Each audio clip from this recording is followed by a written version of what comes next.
Did law enforcement get so blinded by the bullet in the ground that they took everything Richard Allen said the wrong way and they arrested him for no logical reason? Did they misunderstand the ballistics expert who worked for the Indiana State Police and mistakenly think that the bullet evidence was a lot stronger than it really is? Today in the Delphi murders trial, that is exactly what the defense lawyers for Richard Allen argued. Tonight, we are going to unpack it all, what law enforcement said, what they think, and what Richard Allen's arguments are. It was an action-packed day. You know that I always try to cut down on my notes so that we don't have, a super long live that's just too much for somebody to take in. So, but these are like my notes, and I try to highlight, right, just the things that I think would be the most important that you'd want to hear. I highlighted everything. It was an unbelievable day. Marlon is saying that it's very blurry. Well, let's see what we can do.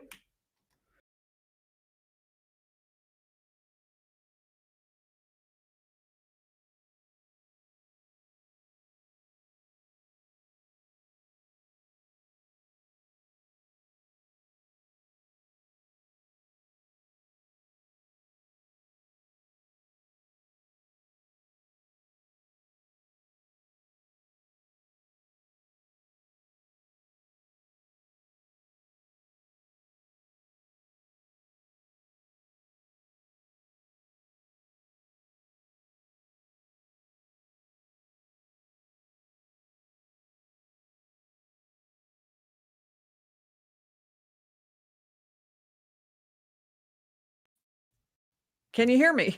Can you see me? Am I here? Come back. Yes, I'm back. Hopefully I'm back. Hopefully I'm back and clear. Yeah, I didn't have to leave. Yeah, things were just going so poorly already. I'm like, I'm out of here. No, hopefully we've got it straightened out. I'm kind of waiting to see if I get still blurry. I don't know. That's so frustrating. I'm going to try a couple other things. That's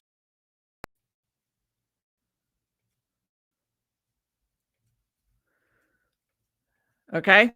How'd that do?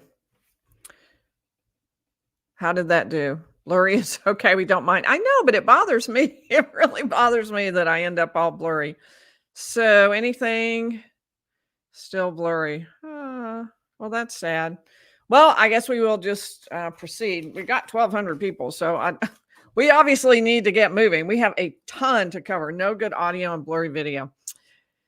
Okay. I think okay. The only option that I know of is to stop the stream, end the stream, and start over again. I really hate to do that, but I've done all the other things I can do. This is what I think what I'll do is not ever move the audio and everything again, because clearly that's a problem. And so nothing, it's not good audio. Well, that's good. At least audio. Marlon's saying not good on the audio either. Audio is great. Okay, well, that is more important. That is the number one thing, but I do think audio matters. I mean, video matters too. I've got nothing else I can do that I can think of. I've unplugged everything. So I think it's, I'm not using the Wi-Fi in the hotel though.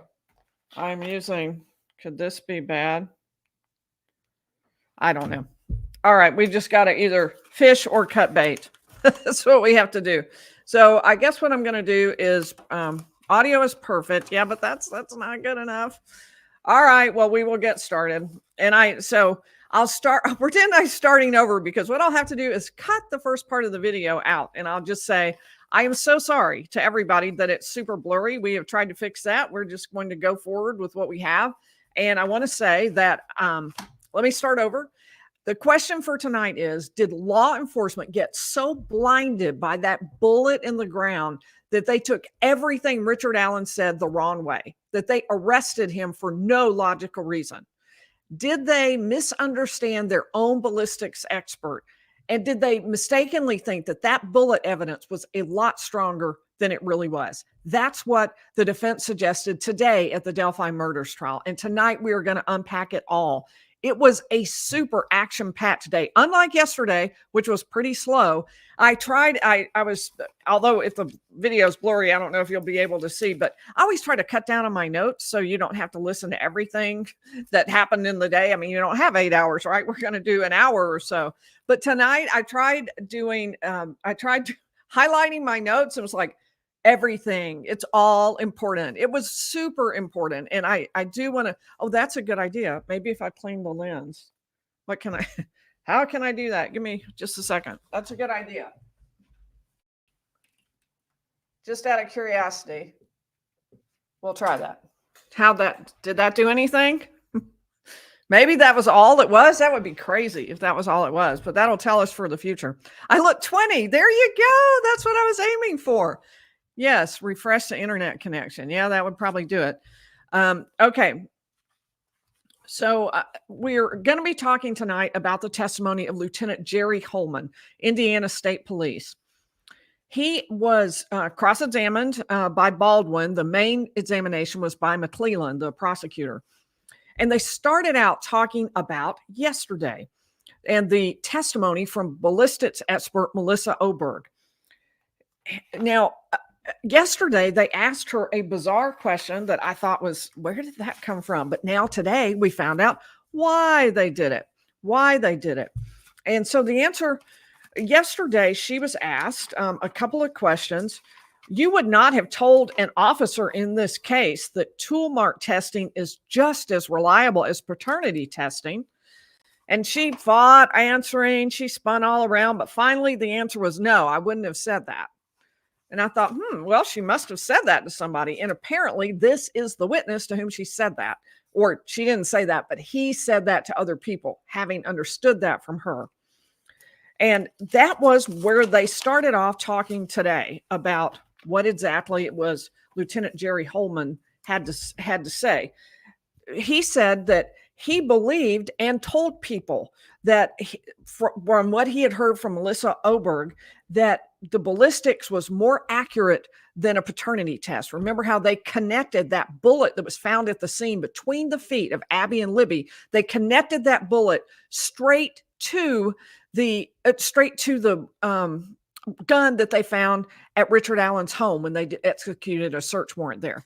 And his belief at the time was, this is a complete match. It's a fingerprint. It's 100% connection between the two. And she did not say that. What she said instead was that there was never a time when you could say that this bullet came from this gun. This is her testimony yesterday.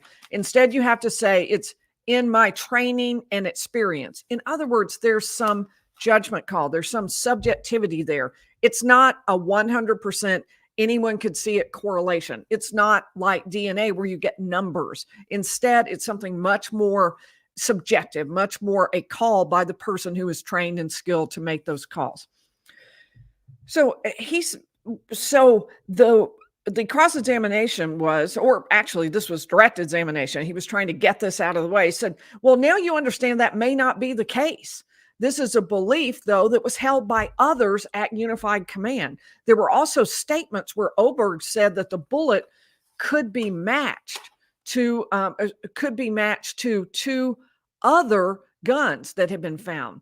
He said he misunderstood that as well. The point of this questioning was to get it out of the way before the cross-examination started. But all of this is intended by the defense ultimately to point out that there was a much stronger belief around what this evidence meant at the time they arrested Richard Allen.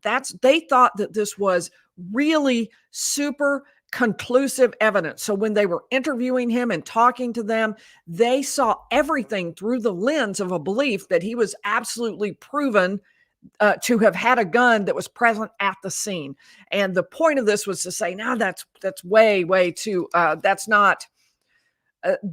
too strong. That's too strong. So the prosecution was trying to get it out of the way, move it out of the way so that they could move on and have him testify about the rest of the things. He moved into talking about the interview he did of Richard Allen right before his arrest. And he talked about having had training in investigative techniques, had interviewed thousands of people, he testified. And he talked about what are some of the techniques. He builds rapport, he presents evidence, lies or over exaggerates the evidence, reads body language, things like that. The interview with Richard Allen was recorded in part, and that in part becomes incredibly important because in this case, they missed some critical pieces that law enforcement says actually happened, but they're not on videotape. We'll get to that. The transcript from this interview was 80 pages long. And at the time, he said, at the time they did this, he already had the report from the ballistics expert, Melissa Oberg, who testified yesterday. And he understood that that gun at Richard Allen's house matched the bullet in the ground between the two girls. So Steve Mullen called and arranged for Richard Allen to show up, and he and his wife together showed up. He and Kathy Allen showed up.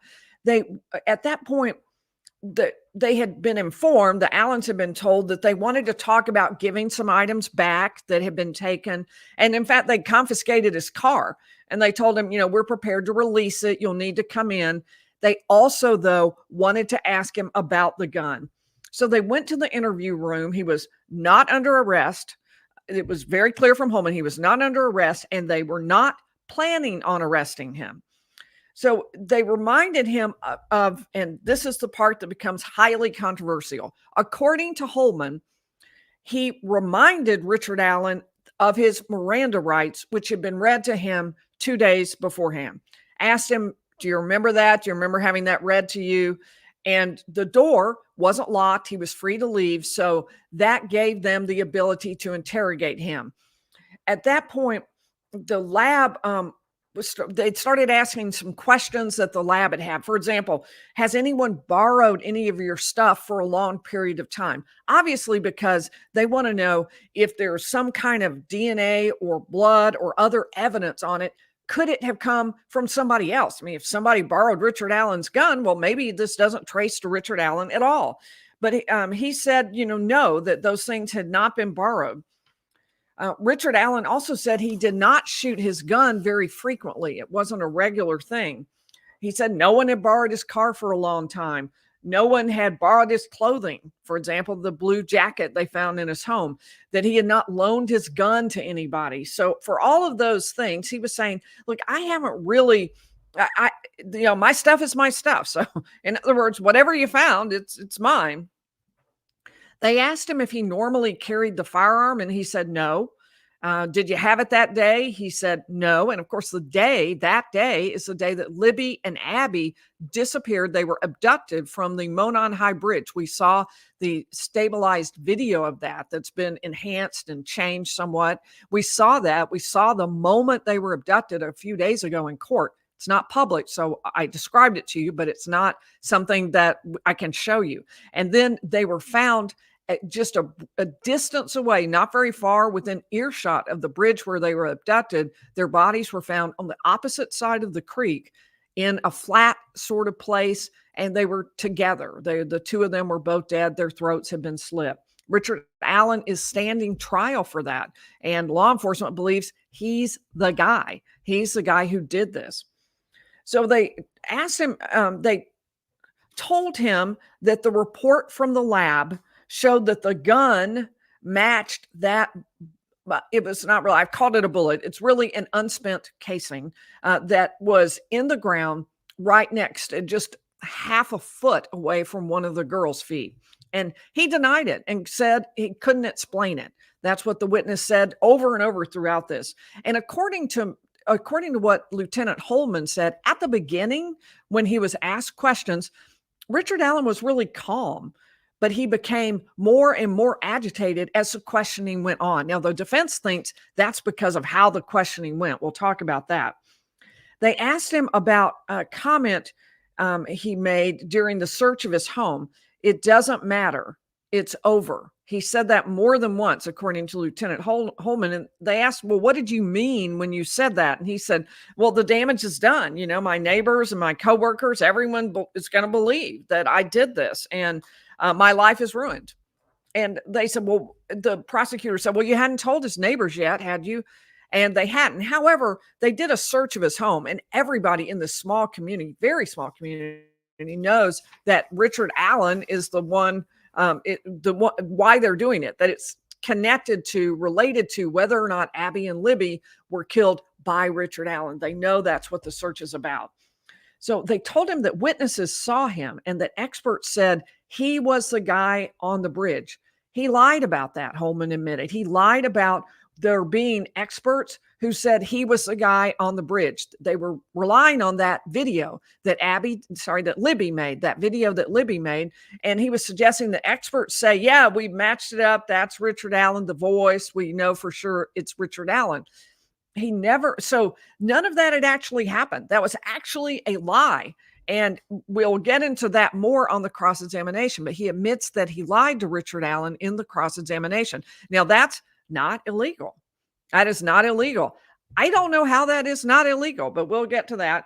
I don't want to stop there. And I do, because we got started twice, and I want to say, I want to say a special shout out to the first 5 in the chat: Loretta Powell, CW, Willa Loomis, and Lisa Williams, and CW. Oh, I think I did CW twice, so I've left somebody out. My bad. All right, so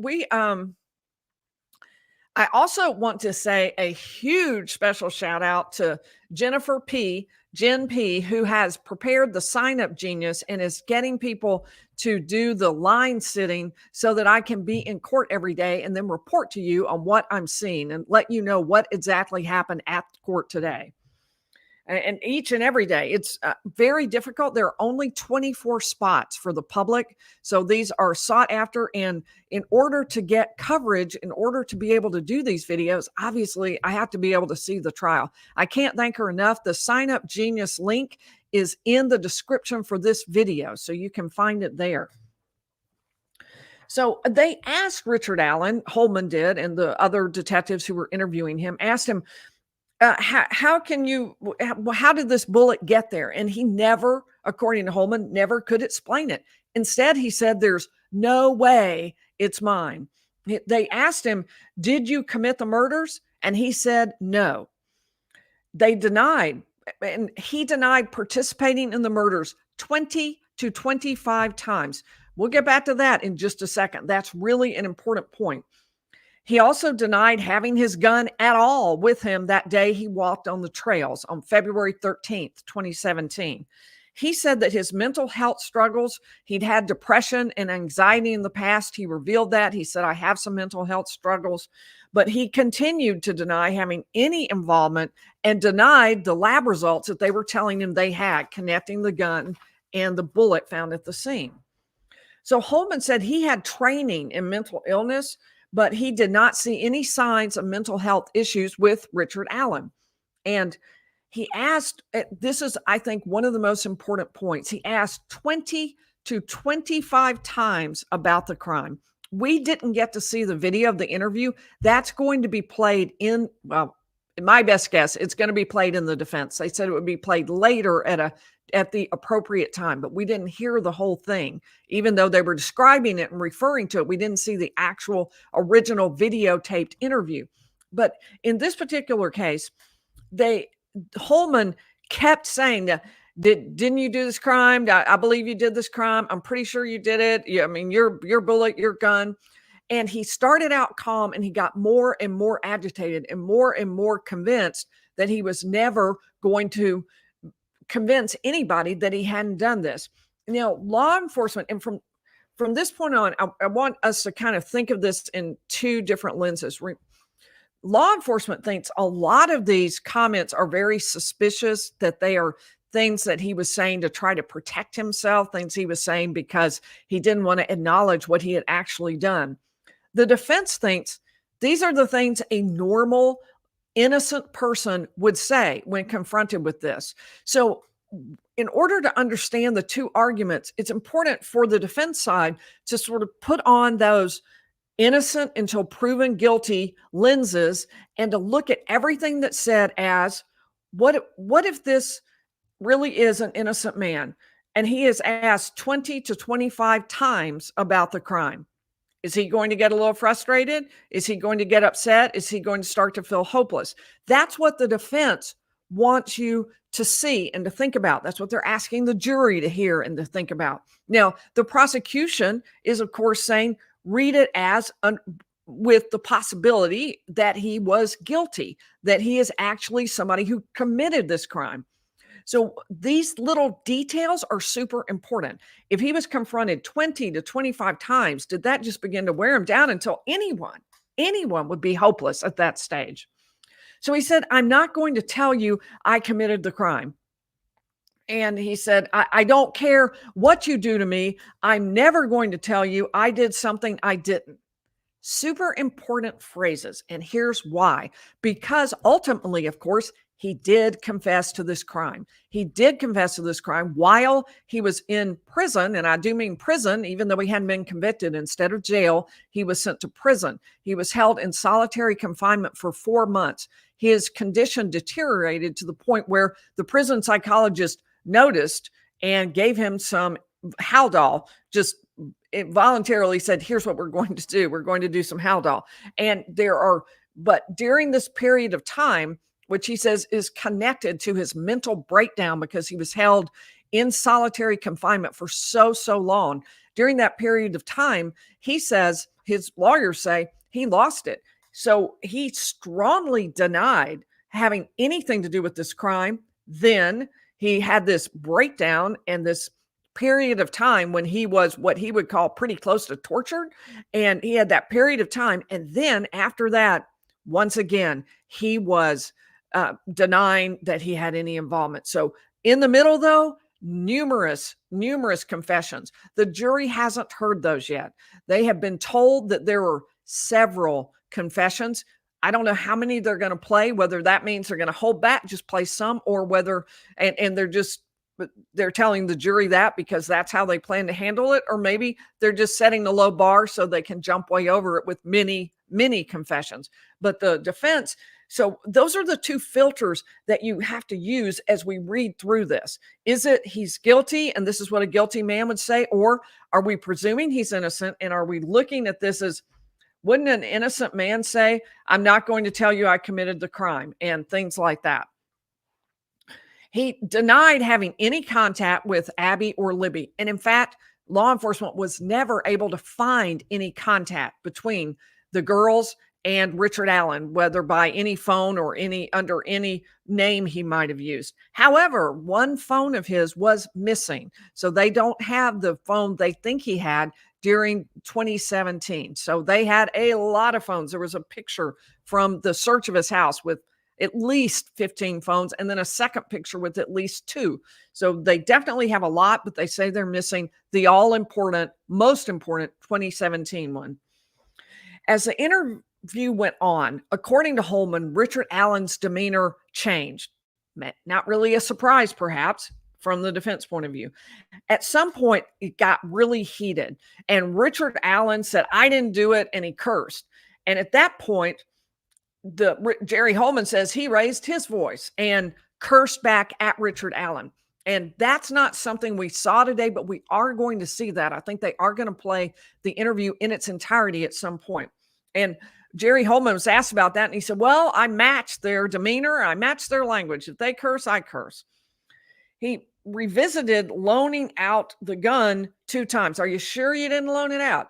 Didn't give it to somebody. Maybe somebody borrowed it from you 2 times, but he never gave a different answer, never gave a different explanation as to how the bullet that cycled through his gun ended up at the scene. And that's what Melissa Oberg, the Indiana State Police witness, said. She said that she believed, based on markings on the unspent casing found at the scene, that it had been cycled through the gun. Then that's how it had ended up at that it ended up at the scene because he took it there, but that's how it was traced back to Richard Allen's gun. Now I have some people I need. Oh, Rochelle is a new member. Fantastic. Yes, Afton. I don't know what it is, but I'm sorry it's blurry. My apologies for that. But we decided just to go on. Michael is going to be the Incredible Hulk for Halloween. That's interesting. I'd be interested to know what costumes y'all have for Halloween and how you're going. Mama T is excited for the timeline. I am too. By the way, next week, Monday is a hugely important night. You do not want to miss Monday night because I am going to be going into great detail on the timeline. It's going to be a big night because we're not only going to have the day at trial to report on, but also we are going to be looking specifically at a much more detailed timeline. I've been putting it together. Cannot wait to bring it to you. So I'm very excited about that. We've already started our timeline, but I'm going to be adding more of the days to it and trying to do some special units, for example, on the various girls who were in the part that day and what they said about when they were there. I'm going to try to put all of those little pieces in and pull it all together. I love a timeline because I really think it helps put those different pieces of testimony together. You can find holes, gaps, things that don't match. And that's really important when you're trying to decide, is Richard Allen being given a fair trial? Is Richard Allen guilty? Those things can be all important. Dreamy Pragmatist asks, is it normal for a judge to dictate when a case is going to end? It's very much not normal. I have never had that happen. That's really awkward because it's hard to know exactly how long it would take. Initially, she had said, okay, we're going to have a month, 3 weeks for the prosecution and 1 week for the defense. The defense is like, what? Wait a minute. That's not, how is that fair? So now she's dividing the time. The reason, though, she does have a reason. She isn't just doing this arbitrarily. She has a reason, which is she's got the jurors, and now, and by the way, one is gone, but she has the jurors who will be sitting on the case are now 15, and they have been brought down from near Fort Wayne, Indiana, Allen County, all the way down to Carroll County, where the case is being being tried. They're being kept up in a hotel. They, with meals and their expenses, they're being driven back and forth together to the courthouse every day, and they are away from their families, sequestered under the supervision of the bailiffs at all times, and they will be for an entire month. The sacrifice of that is huge. And so the reason the judge wants to confine the trial to a certain period of time is, number one, as she said yesterday, she knows that lawyers will take more time if you give it to them. That is a fact. I can tell you that. That is exactly what lawyers do. But also because she feels like she has to be respectful of the jurors' time. She's told them it's going to be a month, maybe less. And so she wants to keep to that schedule. So I give her, I understand the reasoning behind this. It's an exceptional situation. It's not normal, but it is exceptional. Thank you, C.A. Beverford, and I appreciate that. And Voodoo Hoodoo is a new member. Welcome. Glad to have you. All right. Well, Linda Thomas, thank you, from Brisbane, Australia. That is awesome. That is really cool. And thank goodness for the line sitters is absolutely a fact. Thank you so much to Jen today. She was so exhausted when I got there. I was like, thank you. Thank you so much, because I couldn't keep going. I couldn't keep going to trial all day and staying up all night to wait through the line. So I cannot tell you how much I appreciate the people who are signing up and have signed up for that line sitting. It is really, really important in order to get access to the courtroom and to be able to report to all of you. All right, so let's keep going. And we were talking about what Oberg said, that her opinion was the gun cycled through Richard Allen's gun. And the prosecution asked the witness Holeman, and you believed that, right? During your interview of Richard Allen, he said, yeah, I believed it. You were of the same belief as what you thought your expert believed, right? And you used that to confront him because you thought it was true. And Richard Allen gave no explanation. Here's what he said. If you believe that cycled through my gun, I don't know how it got there. He said he had no explanation how this bullet casing could have been at the crime scene. He did not know how it got there. And they asked him if he was on the trail. He said, yes, I've already told you that. They asked him if he was on the Monon High Bridge. He said, yes, I already told you that. I told you I went to the first little jut out. And they asked him what he was wearing, and he gave them the exact same response he had given them before. He told Kathy Allen his wife, who was also sitting there, all you have to do is ask for a lawyer and they have to let you go. Law enforcement considered that really damning that he said that. I would like to say I don't consider that damning at all. Asking for a lawyer is your right. And probably he should have done it far earlier than he did. Although all of his answers here, in my opinion, are entirely consistent with innocence. Because if he's saying, I don't know how it got there, I didn't do it, it's not my gun, how is that inconsistent with innocence? To me, that they all match up. That he was sorry, I'm looking through this. He said, they asked him if he kept one in the chamber, like a bullet case cartridge, there's my word. If he kept a cartridge in the chamber, and he said he normally would. If he was walking around with his gun, he would keep one in the chamber, meaning that he would have had to eject it, and maybe that could have happened at the scene when he was supposedly, according to the prosecution, murdering the two girls. Now, Richard Allen was not under arrest, even at this point. They've gotten more heated. He's not under arrest. They have not yet decided to arrest him, Jerry Holeman says. And at this point, the prosecutor asked Holeman, through your training and experience, sometimes can you tell that people are being deceptive? And he said, look, I'm no expert. He said, yes, but I'm really no expert. And then it was funny because the prosecution then laid a foundation like, oh, yes, you are. Why, you've done interviews and you've had training and you've looked at body language. So yes, you do, right? You are an expert, even though the witness had just said he was not. He said he didn't really remember who had taught him about these things, but the defense objected and the judge just said, look, that goes to weight, which it does. I think that was fair. In other words, it goes to whether the jury believes it was really good training or thinks it was all that valuable. It doesn't go to whether you even get to talk about it, whether it's even part of the story. So a few signs of deception by Richard Allen were very minor. He said they were touching his face. They were very subtle, things like looking down, like touching his face. And Holeman at one point said to Richard Allen, your wife and I don't think you're a bad person. And Richard Allen's response, what kind of good person would kill two girls? Now, that was, in the prosecution's mind, something that suggested he was guilty. On the other hand, Richard Allen's team says, isn't that a statement we all believe? What kind of good person would kill two girls? Don't we all think that? And isn't that sort of maybe a thing he would think that even if he was innocent? So Richard Allen at this point still was free to leave and still not under arrest. He didn't end the interview. Twice he told them, I'm done. But twice he did not leave. So things got even more heated. I said, I thought he did it, Jerry Holeman said. I said, I thought he did it. And he said, take all your evidence and just arrest me. And Holeman left the room, conferred with other members of law enforcement there, and they decided to take him up on that. They decided to arrest him. We felt we have probable cause, Holeman said, and he has been in prison, jail or prison ever since. Never left again. So then we got to the cross-examination of Baldwin, and it started off with a kind of funny point. He said, I saw you looking down quite a bit during your testimony. Is that one of those signs of deception? Which was pretty funny. He said, the nice, calm guy we're all seeing on the stand is not the same guy Richard Allen experienced, is it?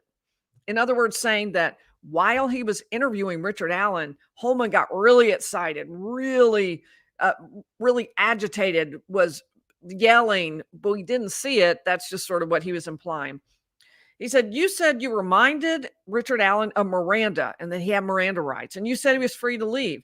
That's important, right, Jerry Holeman, he said, because the constitutionality of this whole interview could be questioned if you forgot to read him his Miranda rights.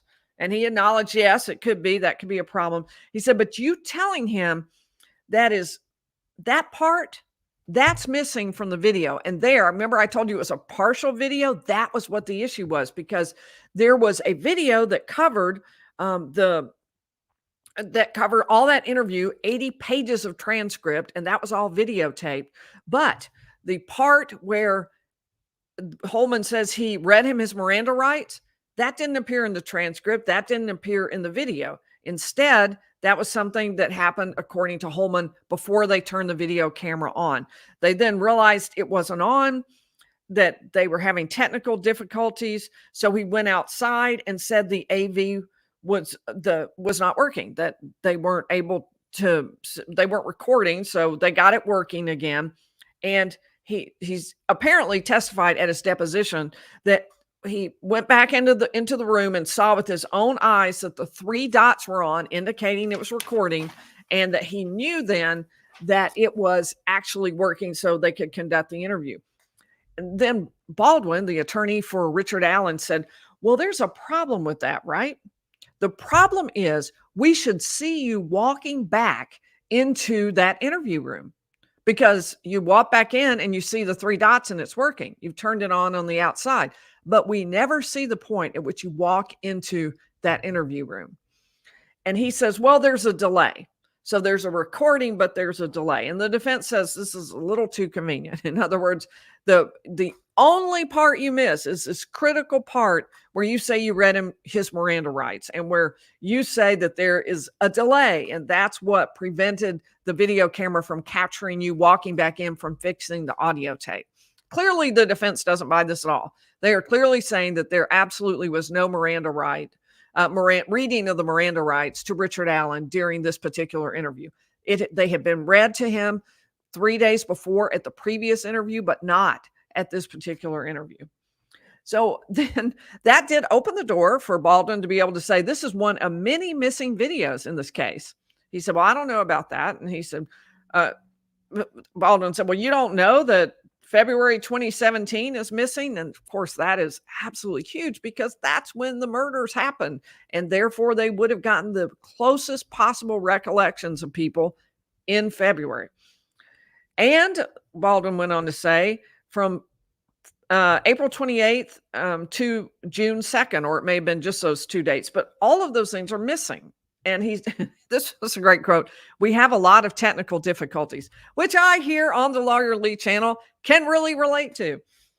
So the prosecution objected that all of this was outside the scope of what they had talked to Holeman about on direct examination. And so it got stopped right there. Then at this exact point, there was a request by Baldwin to go ahead and tee up those interviews and to play them for us.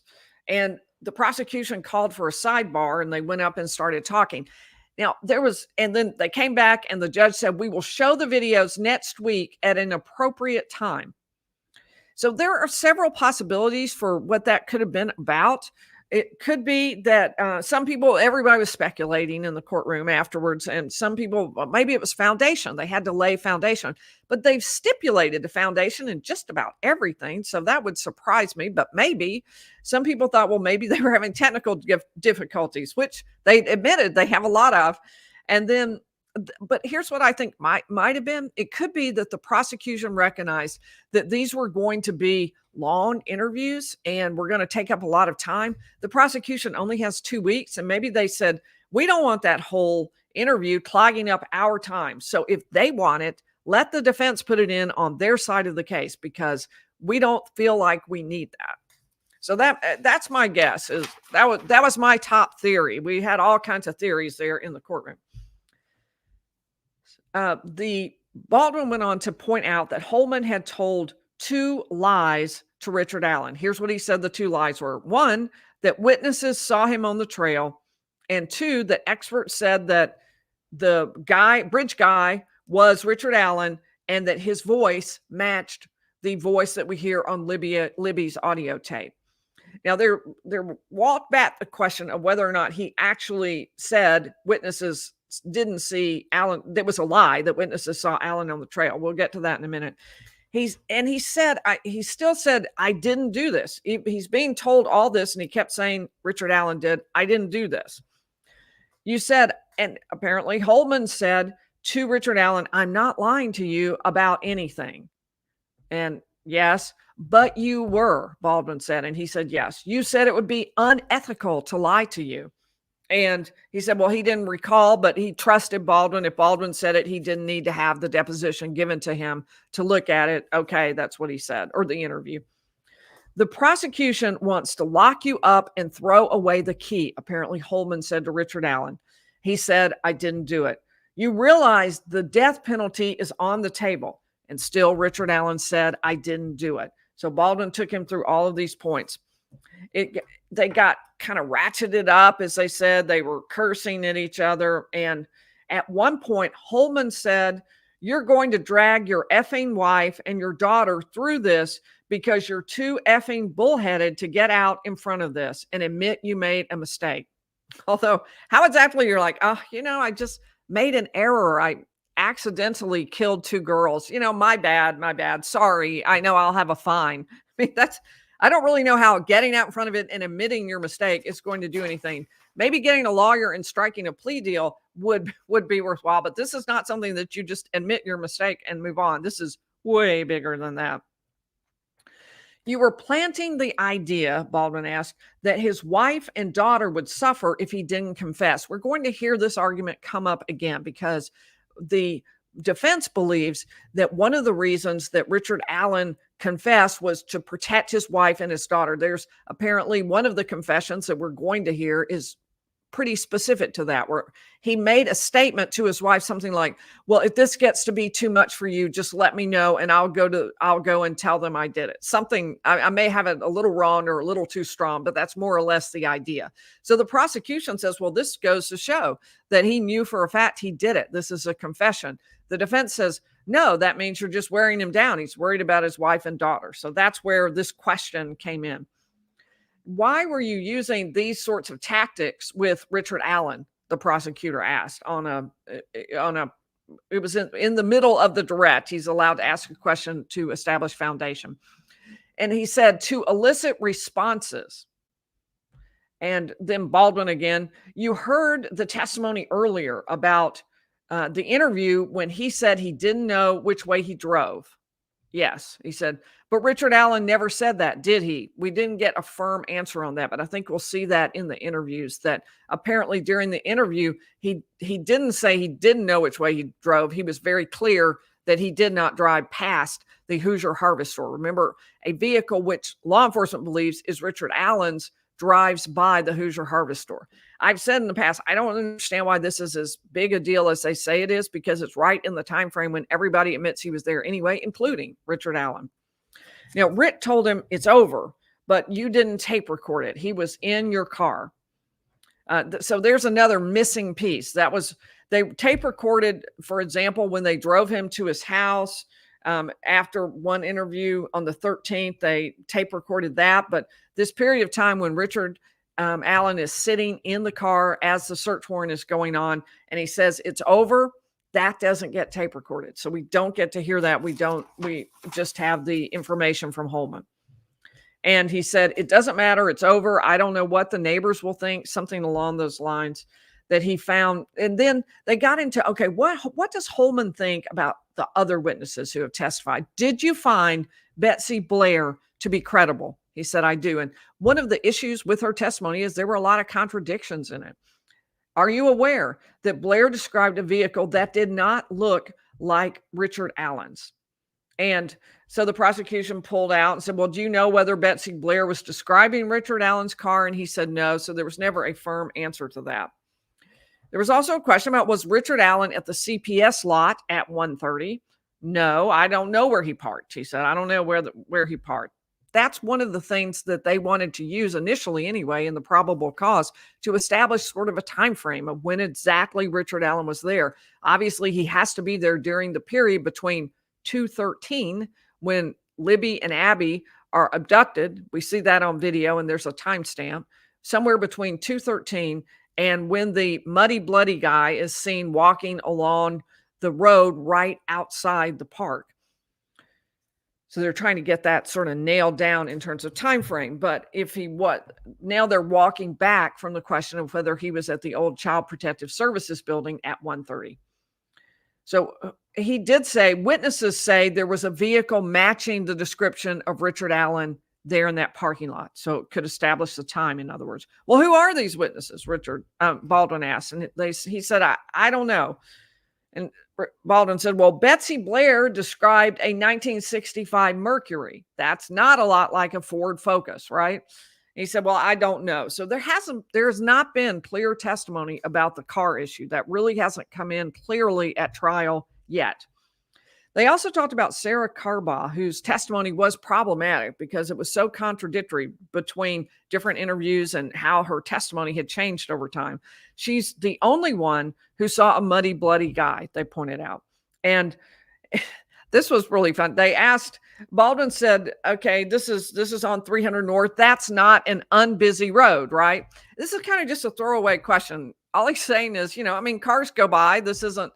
She wouldn't have been the only one to have gone by during this time. I mean, it's not, traffic. It's not an 8-lane highway straight through a city, but there are cars that go down this way. So naturally, there would have been other people who would have seen the muddy, bloody guy. And she said,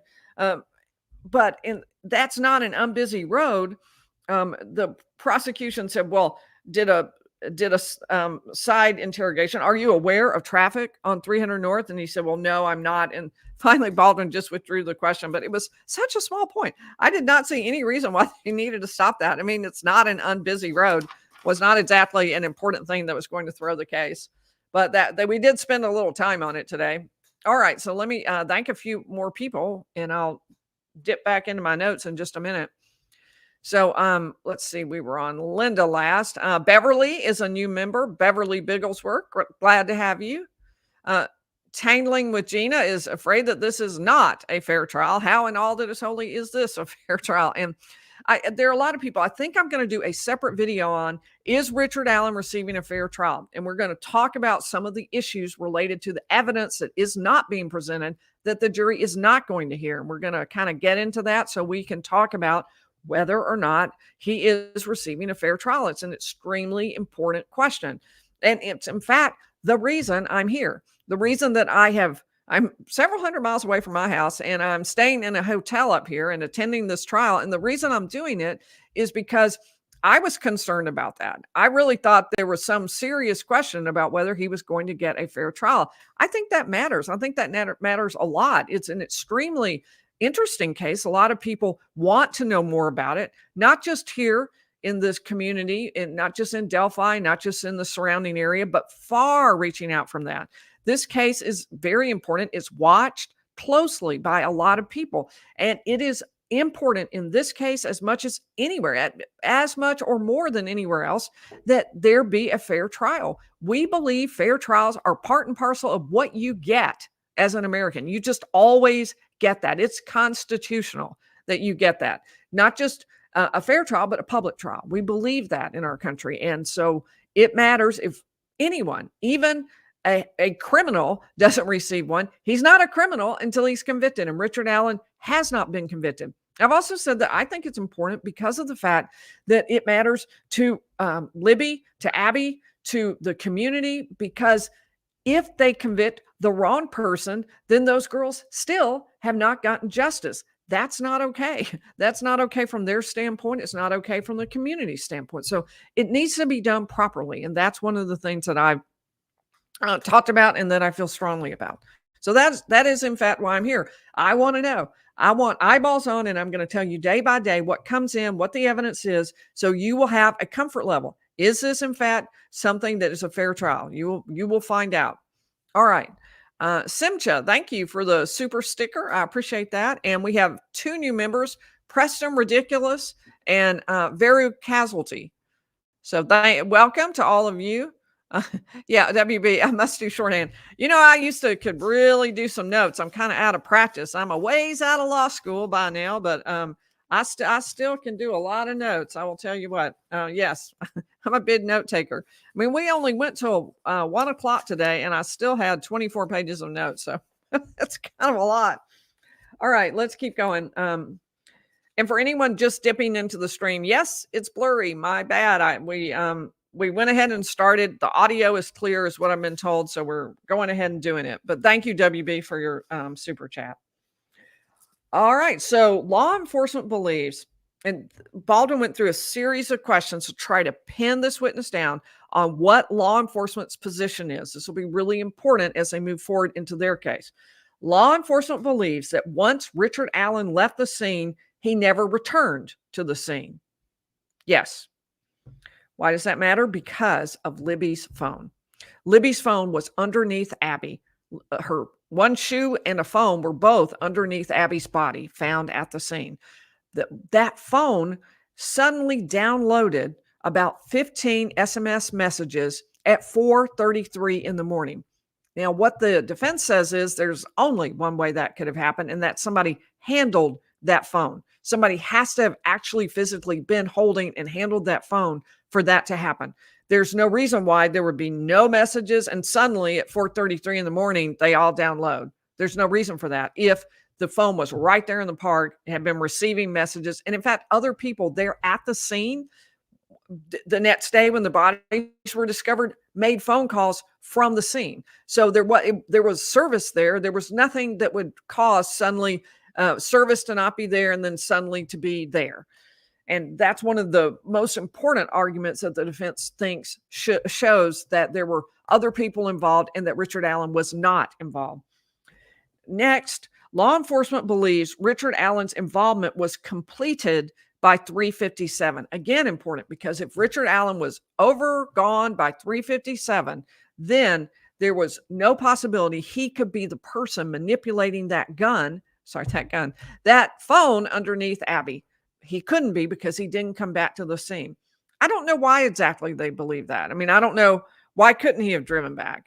They didn't catch or find any sign that his phone had been present there in the park that day. But on the other hand, they repeatedly haven't found, if they didn't find he was present in the park that day, well, then why couldn't they have not found he was present in the park or present at the scene where the girls' bodies were found? I don't really understand why law enforcement acknowledges that. I don't know if there's some piece of evidence they have that makes them think that. So he followed up. Therefore, law enforcement believes that Richard Allen did not take Libby German's phone with him and then bring it back. Holeman said, yes, that's right. We don't think he took her phone and then brought it back to the scene. And Libby German's phone helped establish the timeline. Yes.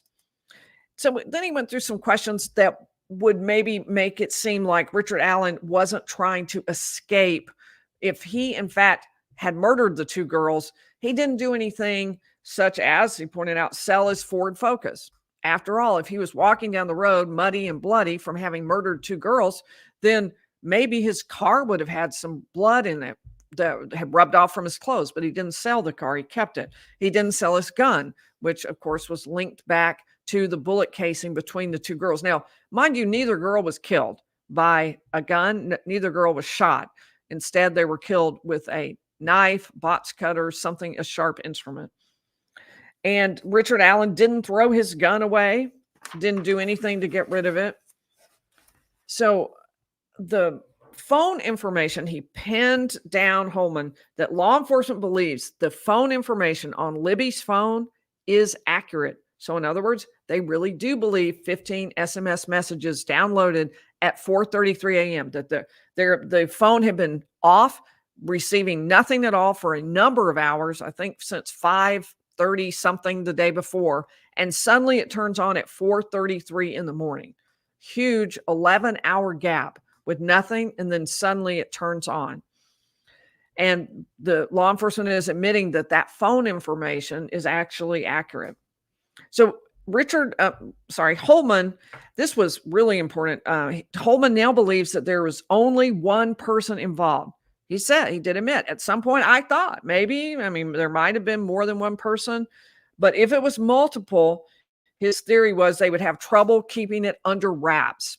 Like, if you've got a bunch of people who commit a crime, somebody's going to blab. He said, and Baldwin, the attorney for Richard Allen, said, well, okay, yeah, people talk maybe if the crime is dealing or selling drugs, but this crime is murdering two girls. So isn't that a little bit more for someone to admit, even if they think they might implicate somebody else? Because what Holeman was saying is, people might cut a deal. Maybe they get arrested for something else. They cut a deal, and the deal is they turn somebody in for another crime. And Baldwin is saying this is too big a crime to make a deal on. People wouldn't have done that. And you believe that one person in an hour or so got them across the creek, got their clothes changed, left Libby's clothes in the creek, and put sticks in an arrangement on the two bodies. Now, the last time he referred to an arrangement of the sticks, there was objected to, but there was no objection this time. And yes, that's what Holeman believes. He believes all that happened. Although the prosecution looked at it in the time frame from 2:13 till just before 4 o'clock was closer to 2 hours, the prosecution said, than to 1 hour. So 2:13 is when Libby videotapes the abduction just off the bridge. And then by 4 o'clock, the muddy, bloody man is seen on 300 North. Now, it's easily possible that people could not believe the testimony by Sarah Carbaugh that there was this muddy, bloody man. It doesn't necessarily, they don't have to believe that. But in this particular case, that is the timeline that the prosecution is using. I will say, having seen the pictures of the crime scene and having sort of seen the route that they had to take, that seems like an awful lot to me. I will say there are many things that make me wonder about more than one person. The video itself, to me, it looked like, as I mentioned last night, that Abby and the bridge guy are still on the bridge and Libby is off it, but she's talking, and they're too far away for her to be talking in a soft voice to them. So I wonder whether someone is with her, whether there's more than one person. Then you also have the fact that two girls were killed, and neither of them ran or screamed or called for help because there were people in the park. And the defense has established, without a lot of objection by the prosecution, that sound really carries, and they weren't that far away from where everybody else was. But there was no attempt to run or flee, and neither girl appeared to have been bound. So how did this happen? Richard Allen was only 5'5", depending on whether you believe, which time you believe his application for a fishing license. He was either 5'4" or 5'6", and I guess Baldwin split the difference during opening statement when he said he was 5'5". So he's somewhere in there. He's a small person. So for him to abduct two girls, neither one of them runs off, and he manages to get them not only down that hill, which was quite steep, but a ways down the embankment, across the creek, up the other side, and kill them both. And neither one of them gets away. Neither one of them has to be bound or restrained. That does seem like a lot to me. I still wonder about that. And he did all of that, including having Libby's had no clothes on, and her clothes were on Abby, and then her clothes were found in the creek, and then the sticks were arranged on the girls. All of this is a lot. That would take, I would think, a substantial amount of time for one person. I mean, maybe it's possible, but it certainly raised a question in my mind about whether it was possible, or whether, in fact, more than one person was involved, whether it would take that to accomplish all of this. And the sticks, I mean, I know I hear this, they were put randomly on the bodies to conceal it. That is not what the scene looks like. I don't think that at all. The way the sticks were arranged, they were, first of all, they weren't something big that would cover up a person. They were literally more like poles or sticks than they were branches with leaves and things that would hide someone. And also, they did seem to be fairly clearly arranged. I mean, they were, both, they were like that. It just was a bizarre thing to do. It didn't make a lot of sense unless someone intentionally put them in that pattern. To be honest, it doesn't make sense no matter what. But I also thought that they looked more arranged. So I'm just giving you the report on what I physically observed there in the courtroom, because I know you can't see it, and that's frustrating because it's one of the ways you would need to evaluate this. He also got, this is a pretty big admission right here, that Liberty German was killed some distance from where her body was found. Yes, he said, the evidence suggests that. But there were no drag marks from the tree to where the body was. What they're talking about is at the foot of the tree, with what the defense calls the F tree. They believe that blood was written in the shape of a letter F on the back of the tree. the prosecution is going to tell us, we haven't had the blood spatter expert yet, but that this is really Libby's handprints because her hands were covered with blood. Oddly, Abby's were not. Now, Libby was cut several times, and the prosecution suggested that maybe she grabbed her neck, and that's how her hands got bloody. That would certainly make sense. But as far as the tree, the rune, as the defense believes it is, was on the back side of the tree. So maybe if she grabbed the tree, but she was stabbed by the tree. They at least think, because there's a pool of blood there. But her body is found, and again, I am saying it looked arranged to me. The girls are like this. I just don't see how that happens. Their feet here, their heads where my elbows are, and that's how the girls are. And so there's not it isn't like she fell there and was dragged back to this position. He's saying there were no drag marks. And if you have a 5'5" guy trying to drag, and I don't know what he weighed, but trying to drag Libby all the way back here, that would be difficult for him to do, they were saying.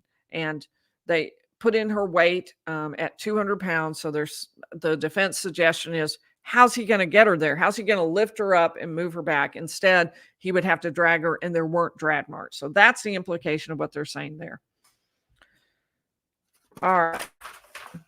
We are moving toward, well, we have a few pages left. All right. I told you it was all really important. Today was so significant. Everything that was said, I thought really it was something you needed to hear. It was very hard to distinguish between pulling out stuff to keep it short. I just really thought you wanted to hear it. So the working theory is that a knife was used at the tree. And I think the witness agreed with that. I didn't write it down as a clear answer, so I can't say for sure, but I think the witness acknowledged, yes, the knife was used to kill Libby at the tree.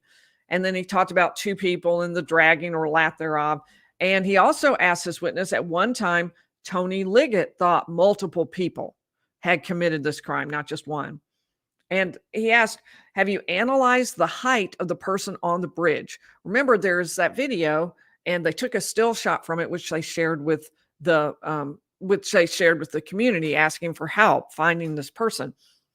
And he said they did consider it, but it was going to cost $10,000, and the person was only going to give them an accuracy within a couple of inches. So they decided not to do that. And in other words, 5'4" could be 5'6", 6'10" could be 6'12", or which would be 7 feet. But they said it wasn't just that they didn't want to pay for it, but that, it didn't seem like it was going to be that definitive. So they were to get all the comparisons done and find out exactly how tall the bridge guy was based on the landmarks around bridge guy. And so they said they just decided not to do that, and they didn't bother to do that. And one of the things that Baldwin pointed out was, well, maybe it wouldn't have been that definitive if it came out that he was 5'10" to 6 feet, because a lot of people would fit in that category. A lot of men would fit in the category 5'10" to 6 feet. But if it was somewhere between 5'4" and 5'6", there aren't that many guys. So maybe that would limit it to just Richard Allen's height or to some other height. And he pointed out that Richard Allen is short, and the answer was shorter than you and I. They talked about the DNA from the root of the hair on Abby. That has not yet been tested. And the one thing we know is it's not Richard Allen's DNA. And it does have an actual root, so the DNA should be traceable. They believe it is a female family member, and they've gotten DNA from both the sister and the mother, grandmother of Libby, and they're trying to do the test. So that's who they think it is. It tested back to a female relative of Libby's. So one of the things that's frustrating to the defense is, here we are in trial and they don't have an answer. They don't know whose hair it is, and they feel like that's pretty critically important. I think they had hoped maybe it would be a bombshell, turn out to be some other man's hair. That would be huge, but that's apparently not the case. It's going to be somebody in Libby's family. But he asked about, you didn't even ask to test this until last week.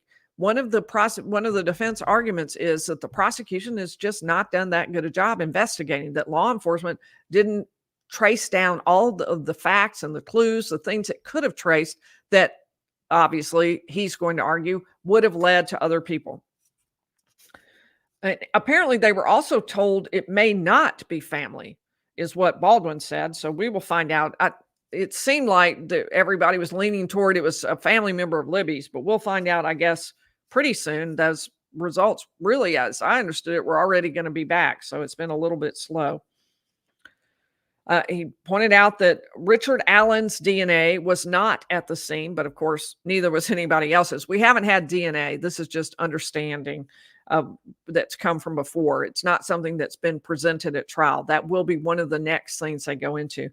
And also, the DNA of the girls was not found at either Richard Allen's home or in his car. So there was nothing to directly connect him to the case.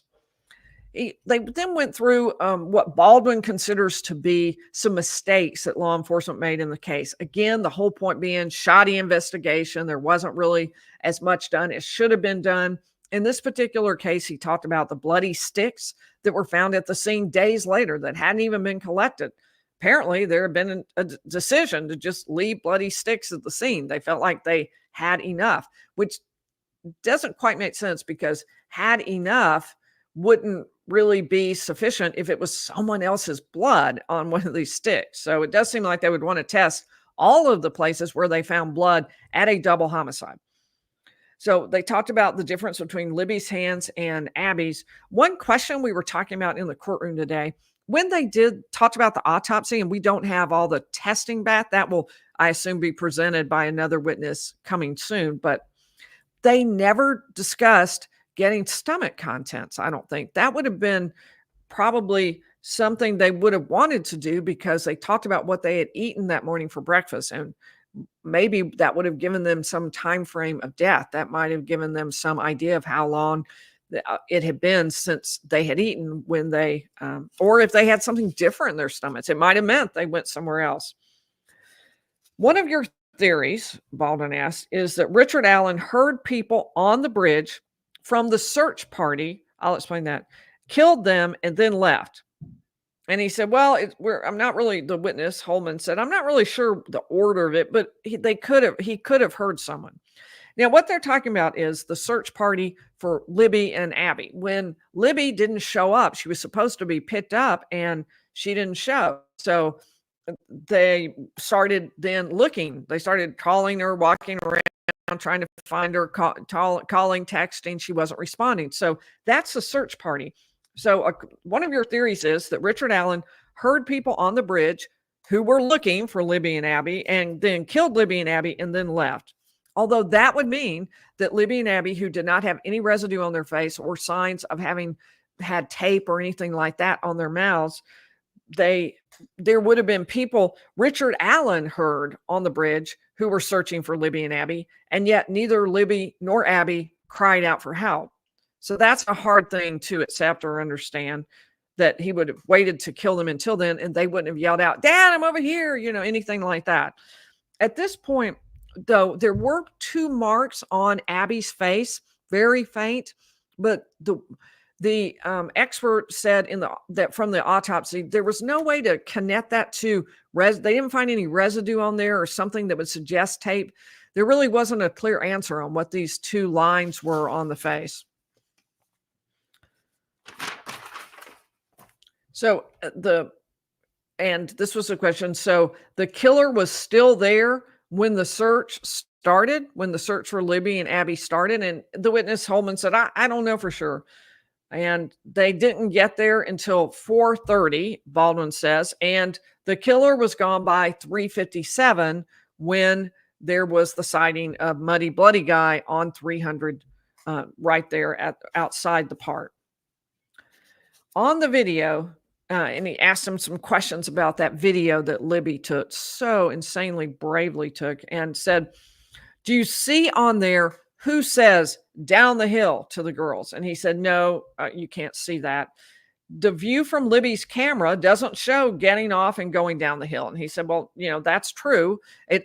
They're at the end of, it's only about 43 seconds and they're at the end. And Libby is saying something like that. There's not really a path to go down. How would I do that? And at this point, though, there's nothing that suggests that there is actually that any video shows him going down the hill. As far as we know, the only video that exists doesn't show that. And that's what he was pointing out. Did you ever discuss two people being on the end of the bridge? And he said, yes, we did. We did discuss the possibility that there were two, not just one, with Libby and Abby. You can't rule out that someone took the phone, left, and then returned it in the early morning. He said, no, I can't rule that out. That's Libby's phone, the one found under Abby's body. Kelsey's phone never was analyzed to determine whether it would be of assistance. And he was saying, you extracted hundreds of others. I was hundreds. I think that's what he said. Hundreds of others. And you didn't ever extract information from Libby's sister's phone. Libby's sister is the person who gave them the ride to the park that day. And in any event, he said, no, they didn't have. He said, though, that he didn't think they needed to. It wasn't all that important. I'm reading through my notes here. Give me just a second. He said he pinned him down. He said, there's nothing contradicting your theory that Libby's phone was under Abby's body the whole time between 3:57 and when their bodies were found at noon. He's trying to say, do you think there's some evidence that suggests somebody came back in, or as far as you know, was the phone underneath it, and no evidence contradicts that? They would like to believe that too, I think. And he said, yeah, that's what they think is the case. He said, that's what I believe. And he didn't learn until recently about that phone reconnecting at 4:33 a.m., which does create a problem in the timeline and something hard to explain. So the video 213, Carbah just before 4, and the prosecution said, well, that's 2 hours. Not quite, but it is more than an hour. They are correct about that. And you believe the voice on the video is Bridge Guy. He said, yep, I believe that. And that nothing indicated another male was at the end of the bridge. It looked like the only person seen is Bridge Guy, the only male seen other than Abby and Libby. He continues to think the sticks on the body are there to hide. And then Baldwin said something. They were there for an undoing of they were there to hide and for an undoing of the crime. I was like, what?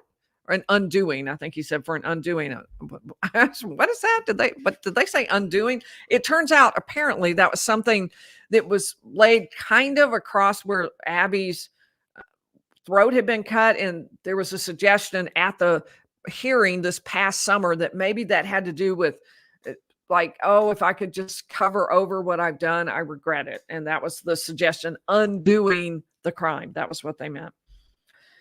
Is there any indication that the girls were put in a vehicle, this is back to the prosecution, and taken to another location? He said, no, there's no indication of that. There is a road down below in the area. You can even see it on Libby's video. It's right down below where they were abducted, but there's no sign that they were taken in a car. There's nothing to believe that. And her phone didn't move after it stopped. And we blocked out those steps in our timeline as to when those occurred, and then it didn't move again. So it doesn't look like maybe I guess arguably the phone could have been left in the car and she could have walked somewhere and she didn't have her phone with her. But as far as holding her phone and having it with her, that didn't happen again. She didn't move after the point we covered on the timeline. He went back onto when the prosecution got back up, it said, the prosecution said, now those lies you told Richard Allen, so was it a lie that others saw him at the trail? And he said, no, that wasn't a lie. There were people who saw Bridge Guy, and we think Bridge Guy is Richard Allen. Is there a way to get to where the girls were without crossing the bridge? And he said, not an improved way.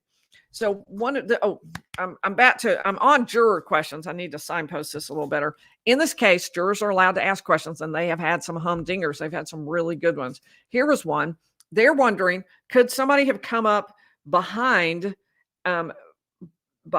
Libby out of sight, and then there's somebody behind Abby, so there are two people, and the girls are between them. Is there a way to get up there? And he said, not an improved way. There's an unimproved way. In other words, you, I guess, have to come through the woods to get to that part. There's not a road or something like that. There's a road underneath the bridge, but not a road to that exact spot. But at least that sounds to me like at least one juror is thinking, could there have been another person there and they were behind Libby? So they also saw that, also are wondering. For Bridge Guy to get to where he was, he had to start where the trail ends.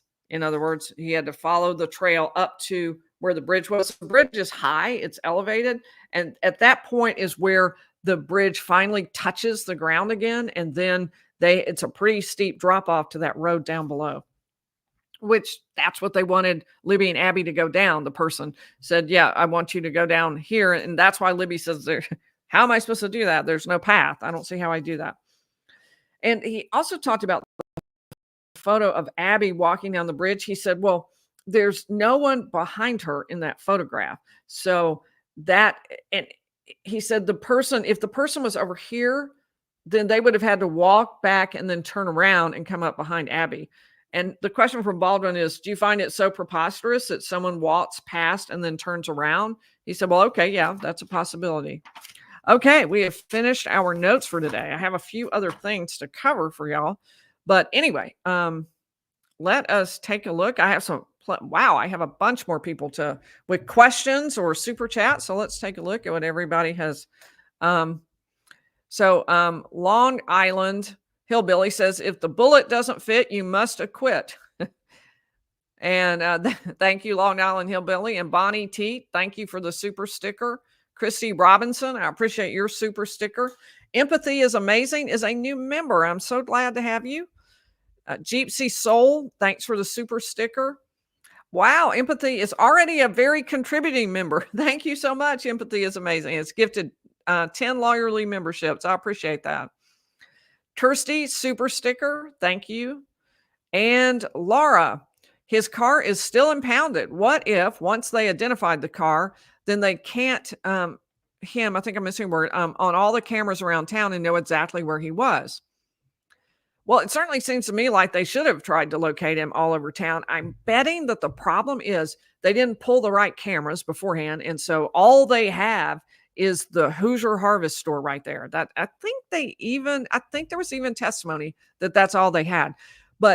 And then by the time they arrested him and thought, gosh, we'd like to know that, it was 5 years later and nobody had the tape anymore. It had been overwritten. So that's my best guess. But that they weren't able to get that. They definitely would have liked that, Laura. 100% they would have liked that. Leah, any proof of a gun was at the scene used beside a random bullet. Isn't it unusual for people to have guns or fire weapons in the woods in Indiana? No, it isn't unusual.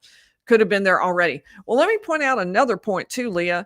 It apparently wasn't. And in fact, in the creek down below, when they dragged it to try to find evidence, they found something like 3 or 4 other guns down there. So yes, indeed, there were other guns that could have been in that area, and people did hunt there. And they tried to ask the Department of Natural Resources guy about whether or not there was hunting in the area, but he didn't. It ended up not really being answered as not being relevant to what he had been asked on direct.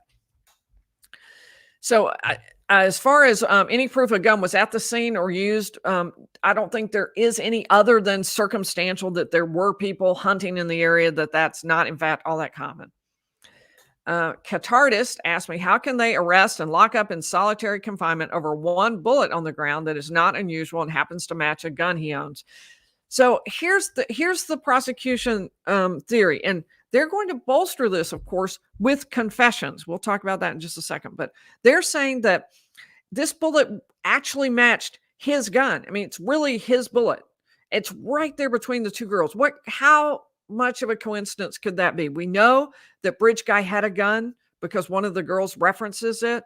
And here is a bullet casing that came directly from Richard Allen's gun, and it's right between the two girls, right between the two bodies that were found at the scene of the very crime. That really links him directly. So that was what they were thinking. He also admits he was in the park. It's not a lot of evidence. They will add to that the confessions that they are going to play for the jury, and I think they are all important. I think they are so, so important. We will see whether or not how strong they are.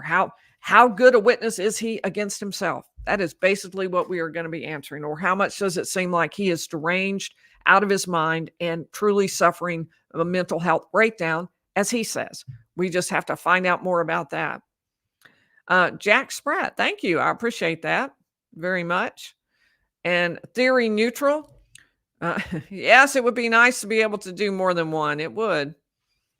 All right. Well, yeah, it would be nice.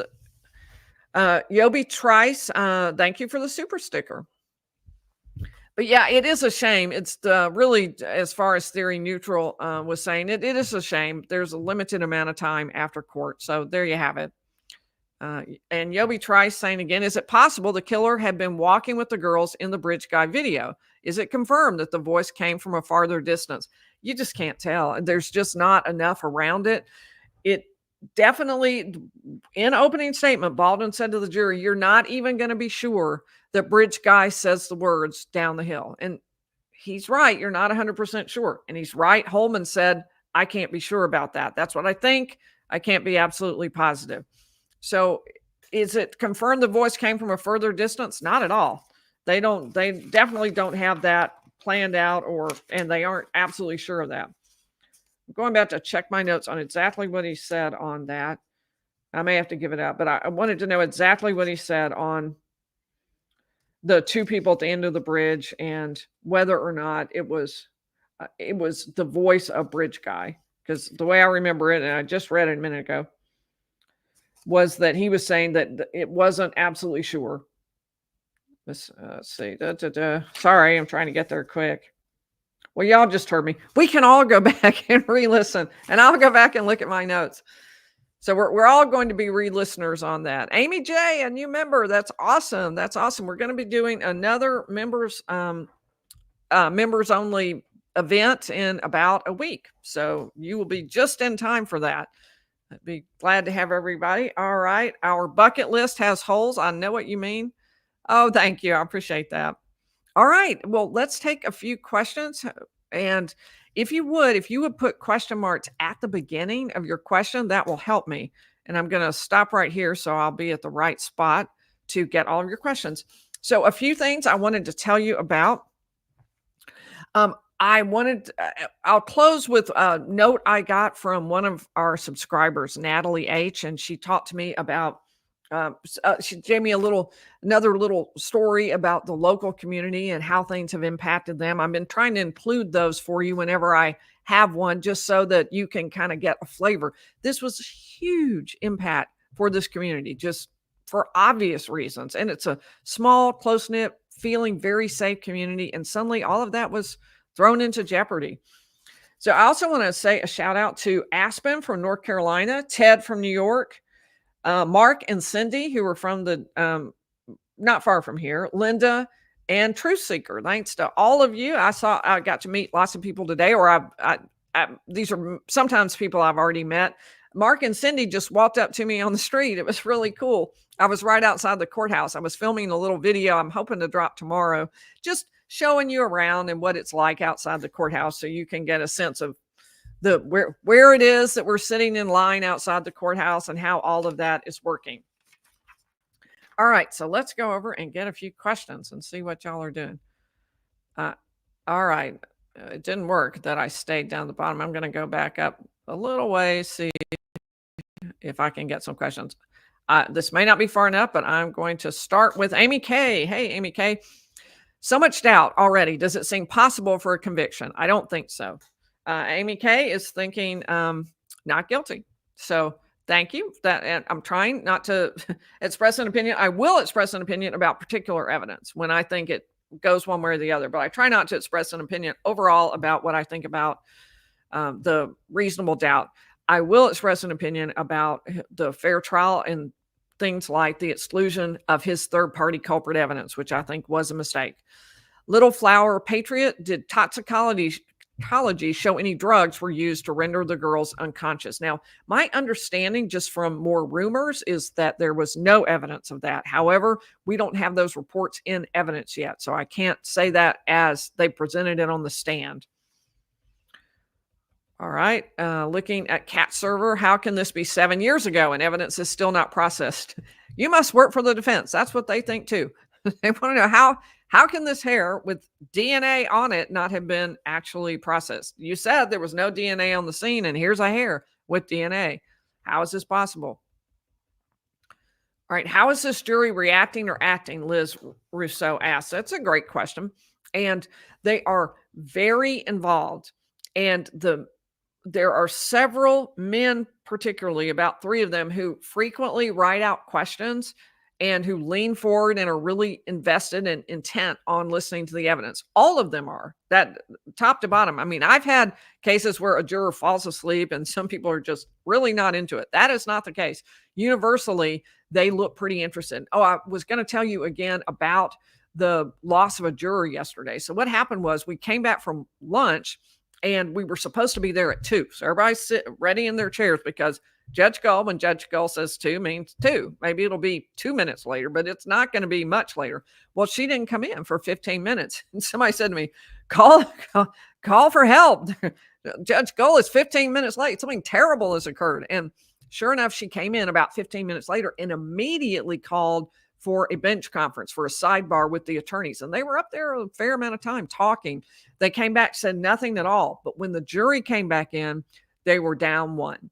So there was a man who is no longer apparently on the jury. Now, it can't just be that he left momentarily, had something he had to do. That isn't the way it works. They all have to be present for all of the evidence. So that means he's just not a juror anymore. There's no way to know why. It could be an emergency with a kid.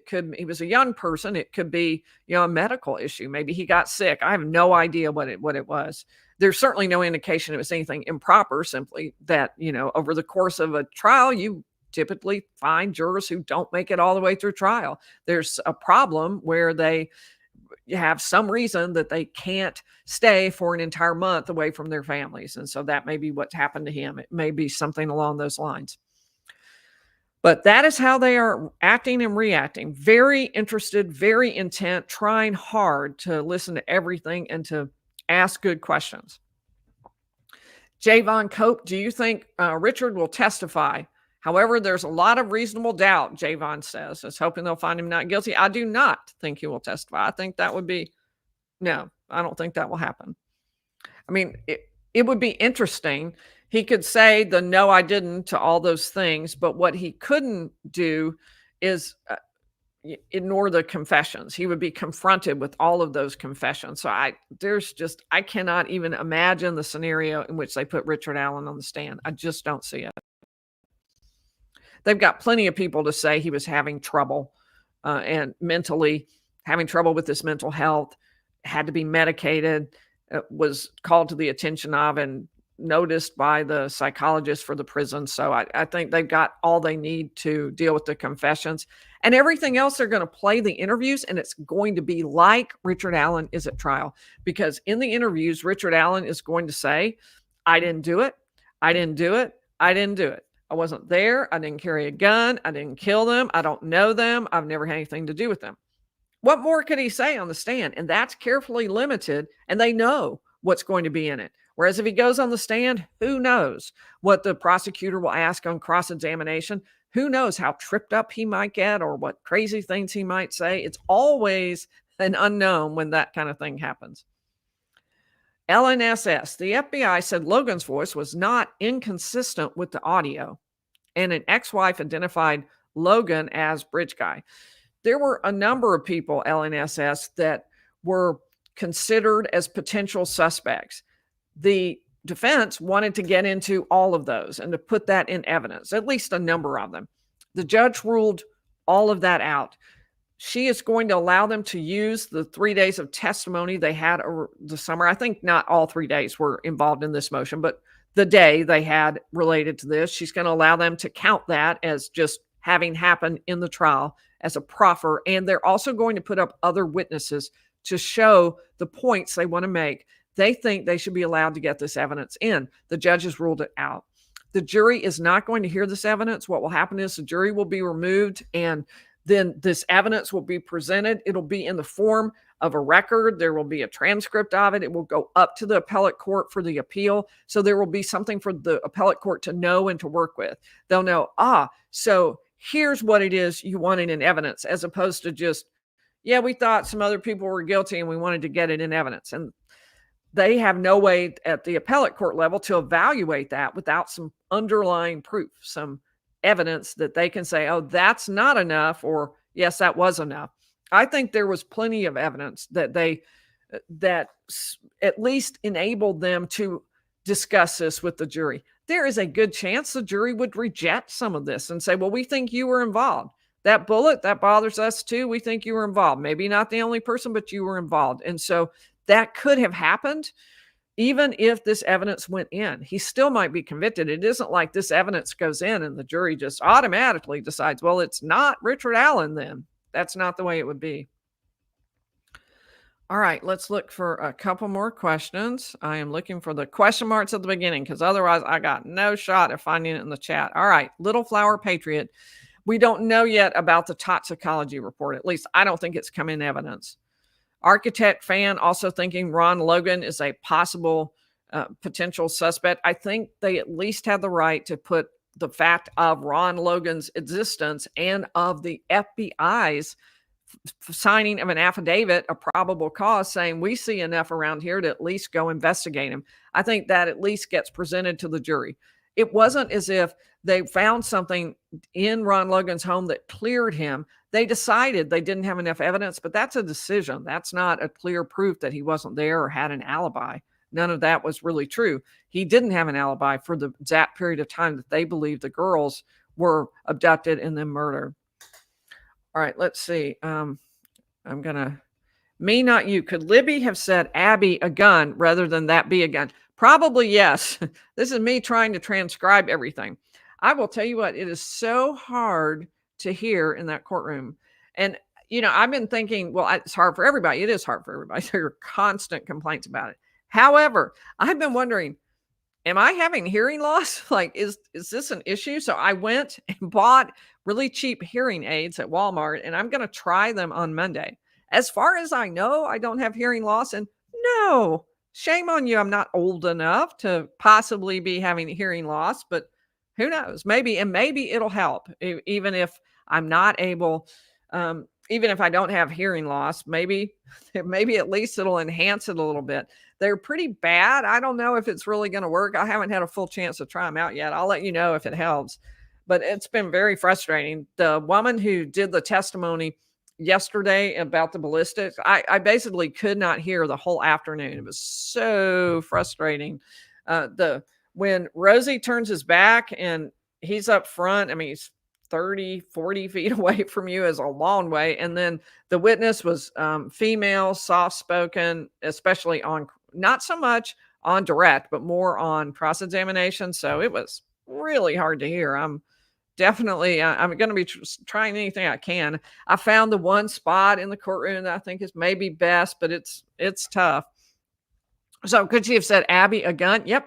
That would make more sense. I thought that be a gun seemed a little strange, but maybe that was it. One of the things that the witness said yesterday that he had done, this was Sheriff Liggett, was he had watched it 100 times over and over trying to get it. That's a really good idea. I hope the jury will do that. And ultimately, if it's released, I think a lot of people will, because I'd like to know what it says. I'd like to hear it for myself. Sometimes you do have to hear it more than once to kind of really get the feel of that. Theory Neutral asked me, how bizarre is it that two kids are murdered and the time-stamped video they recorded isn't immediately released to the public for help IDing suspects? I know. I am confused about that too. They initially released audio and then a still shot, or maybe I've got that slightly out of order, but just an audio, then maybe those together, audio and the still shot. Then they released the clip of down the hill, the video, and you see the guy walk one step down the hill. And then they added at one point, guys down the hill.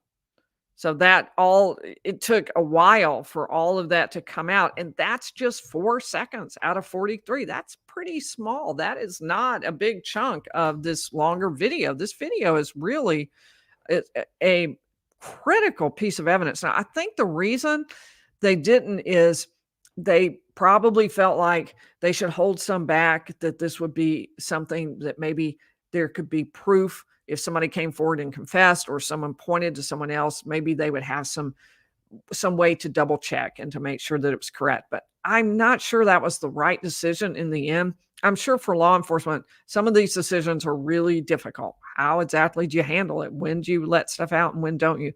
In this case, it does seem to me like this would be something that might have been helpful if people could have heard that. It just seems like anything, they didn't have anything else. So if they have something that maybe the public could have helped in some way. All right, Maria Z has been a member for 8 months. That is awesome. That is pretty much our full amount of time. So I'm glad to hear that, Maria Z. And Linda has been a member for 4 months. Yeah, I'm really enjoying the daily coverage. It's a lot of fun. But I'm not going to say I'm not tired. I'm really looking forward to tomorrow. Like I've decided, the Lord took a day off. I think I'm going to do it too. So I think I'm going to take tomorrow off, and I may post that one video that I did for you outside the courthouse. So, but I'm not going to, I'm not going to do a regular live stream, I don't think. But back on Monday at 7 p.m., we will be back and ready to go. So let me look at a few more questions over here. Element Rage. Is there no technology that can confirm or deny a match with Richard Allen's voice versus Bridge Guy's voice? That is an interesting question. And I guess the answer is no. Maybe because of distortion, or maybe because it was such a short clip, but evidently not. That's all I can say is that you would think they would have presented it. Now, the FBI has been out of the case for a while. During the course of the trial, several times the defense has tried to get in a turf war between the FBI and the Indiana State Police, and they tossed them. That they just tossed the two of the FBI got tossed by the Indiana State Police, and they're no longer in. So I can see where maybe the technology has improved even in the last 2 years to where they could do that, but the FBI is maybe the entity that would have that technology, and they're no longer in the case. That's the only thing I can think of. I feel certain, would have mentioned that if they thought that evidence would connect up. If they thought they had a way to prove this was Richard Allen's voice. They may play it at the end and say, here's down the hill and here's his voice as he's confessing. Don't you think he sounds the same? But other than that, I gather there's no machine that will tell us it's a match. There's no AI solution to this. All right. Super Planner Girl. Has Richard Allen shown any visible reactions to the testimony? What is his demeanor? And for the most part, I can't see him. I am right behind him. I mean, everyone in the gallery is. He's turned forward, facing the witness, and everybody's behind him. So there's just almost nothing, certainly from the back rows, which is where the public is allowed to sit. There's nothing we can really see. There are a bunch of people between where we sit and where Richard Allen is. The one time someone said he's laughing. I'm turning around trying to see, but I didn't see it. It was during some testimony, and it had to do, I believe, with one of the law enforcement officers talking about having read him rights or something, and he seemed to think that was preposterous. That's what I gathered, but I didn't witness it with my own eyes. It's just the person next to me mentioned it. So there's a community there. We're all trying to figure out about the case and trying to learn about the case, and then to let you know about it. There are people who are members of the public and just from the community, but a lot of people are, and people who are just interested in the case, but from far, far away. I mentioned to you today, people from New York and North Carolina were sitting on either side of me at the trial today. And there are a lot of people who are interested in this case for obvious reasons. I mean, all right. Linda M. Oh, Dolly, you endorsed a day off for me. Thank you. I appreciate that. I'm worn out. I think it's ready. Okay, so try them out before Monday. Shay Watson is telling you to be careful. Yep, I've got them right here, and we'll just see. I don't know, but it sure would be nice if I could hear some of that testimony, but I am worried about that, and I don't want them to beep or something. That would be horrifying. Would be mortified. Hopefully that will not happen. So I'm definitely going to try them out and see if they work. And they are cheap ones, so I could always move up maybe more expensive ones if need be, but since I don't even know if they're going to work or if that's even a problem, I hated to spend a bunch. All right. Carrie C, thank you so much for the super sticker. I appreciate that. And Terry, thank you. I appreciate that as well. It could be Tear. I'm not exactly sure, but thank you very much. Oh, wow. Bunch of questions there suddenly came through. All right. I did architect fan. Okay. DB Cooper. Did they mention the geofence warrant? Not here. The judge has already ruled. And so he's not going to be, I assume that's what you mean, that the judges ruled that he's not going to be able to present geofencing data. You might be asking about a warrant for his cell phone, perhaps. I'm not sure exactly what you're asking about, DB. But either way, they haven't mentioned it. So there's the answer to your question. No. So Janine wants to know about, so there may have been a second person. Who is he, and did they investigate that? They investigated a ton of people. I mean, one thing you can't say is that they didn't try. They flat tried. They got 14,000 tips. We heard that from Miss Shank earlier in the week. And I mean, they tried, but they did not find the right person. They kept finding people and they wouldn't charge them. I assume because they just felt like the evidence wasn't quite strong enough. That's my guess. And was it a second person? Was it the person? I guess to Richard Allen, it doesn't matter as long as it's not Richard Allen. That's the part he cares about. All right. And when looking for the questions, is Richard Allen showing any visible reactions to the testimony? And what's his demeanor? Oh, I'm sorry. I already answered that. Did Richard Allen state he hadn't been to the bridge trail before February 13th? I don't think he said that. I don't think he said that. We haven't seen the interviews. Those will be played later at some point next week, maybe in the defense case, but at some point next week is what the judge said. I don't think I don't think we sitting in the courtroom have heard in evidence a statement about whether he had been to the trails before February 13th. I would assume he had.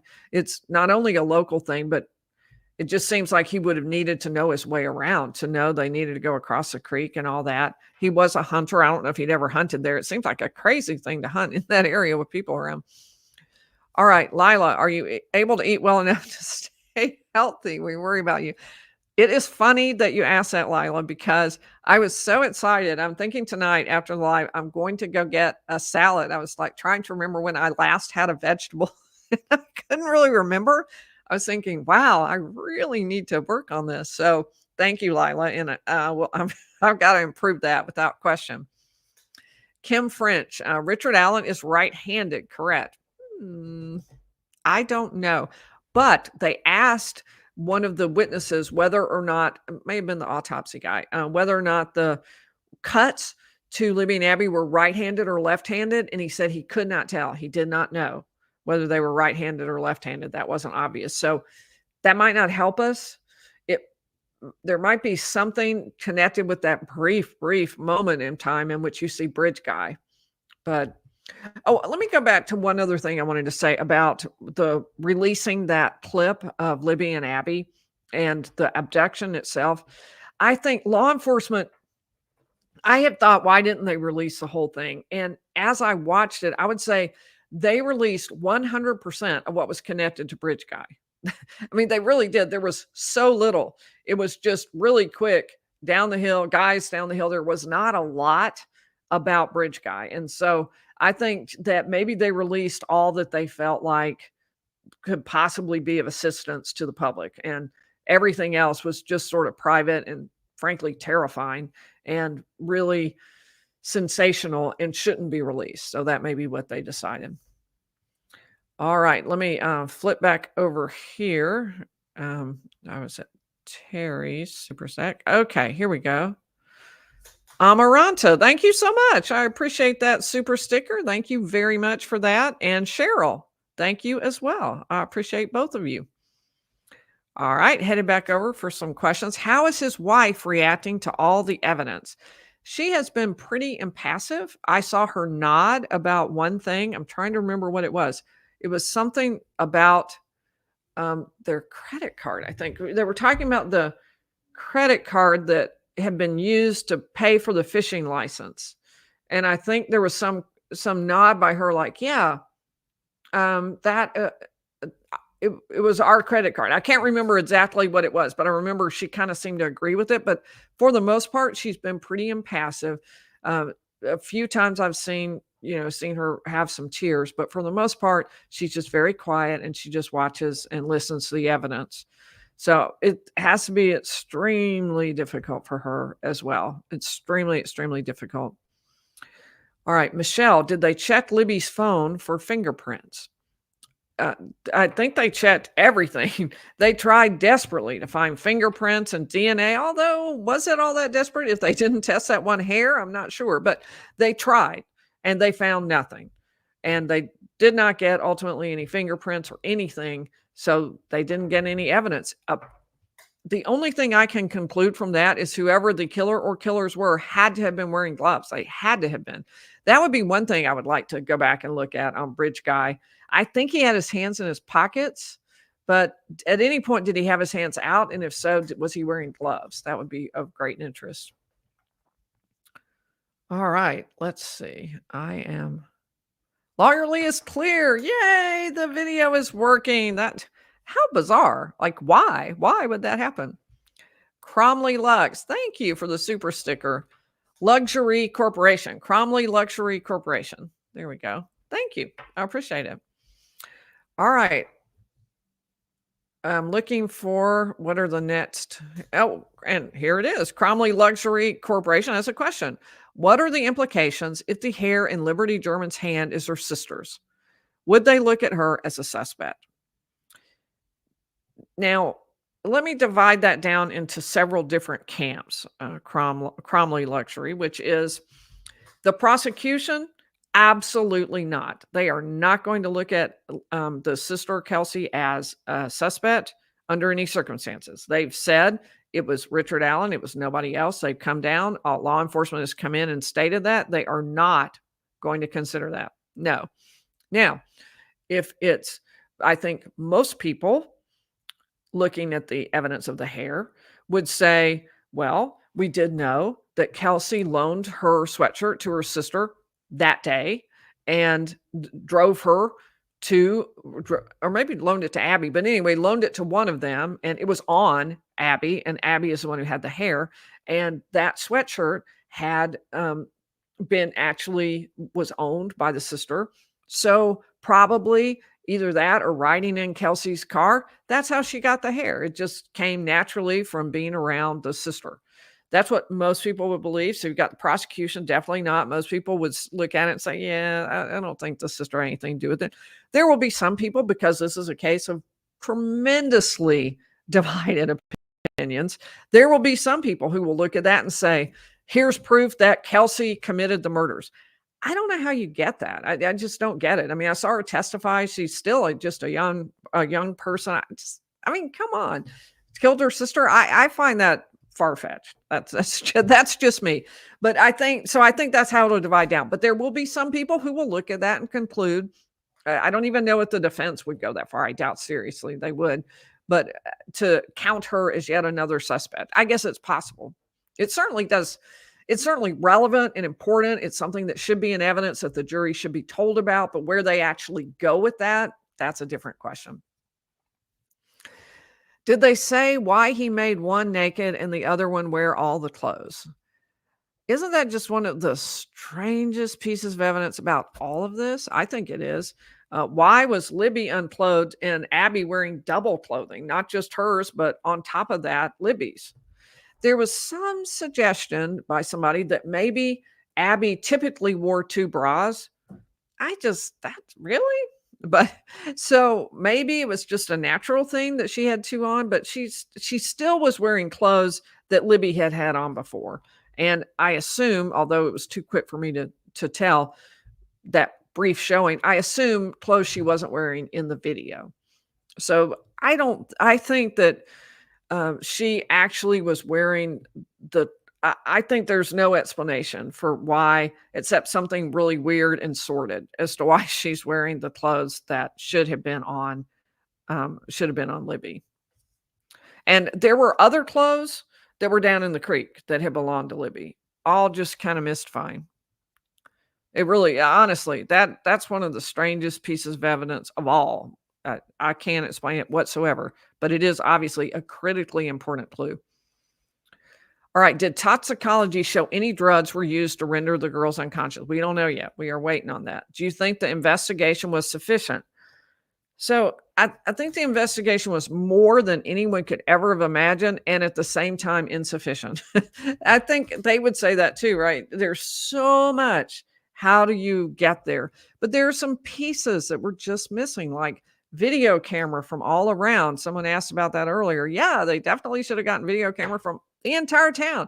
Anyone, do you have video? Bring it in right now, because who knows when it's going to become important. There was the loss of those interviews early on, and they just lost bunches of data. They weren't really all that used to this, and certainly not to a case this large. And so stuff just didn't get handled quite right. They were doing the best they could, but they didn't really know how to do it. So do I think it was sufficient? No. But do I think it was they were doing the absolute best they could? Yes, I do. So it's a both. And from Richard Allen's point of view, I think he definitely has an argument and should be able to make his argument that the investigation was not sufficient, that it failed to look into some other potential suspect who well might have done it. He should be allowed to make that argument, I believe. Mr. Natural asks, R.A. was just there, Richard Allen was just there to pick flowers and birdwatch. I don't know. I guess he was just looking around. He was on his phone on his stock ticker, according to what he said. Law enforcement can't confirm that because they don't have any geofencing data that connects him. That may be because they're missing that 2017 phone. That may be the reason. But you would think they could still get it from the provider. Maybe it wasn't kept in that by that particular provider. And Ellis, thank you. How am I going to spend the day off? Working on the timeline. Is that terrible or what? But I'm also hoping to go outside. It'd be really nice to see outside. This is a pretty place. Let me tell you what. Do we know yet when RA's car left the trail from the store video? No, they don't see his car again leaving. They see his car getting there, they think, but they don't see it leaving, which would be because he went in the opposite direction to his house. So he didn't go back by the Hoosier Harvest store.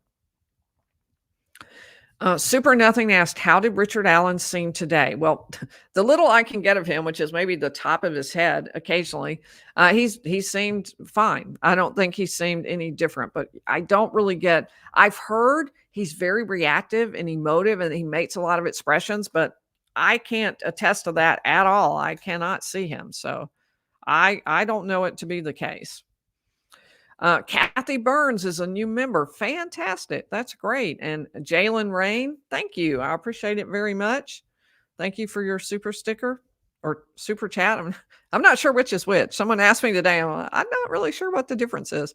All right. Rhonda asked about whether the gun was used to control the girls. I think that's exactly what law enforcement believes is that gun that they reference. You can hear some reference to it there in their discussion on that audio and videotape that was done by Libby.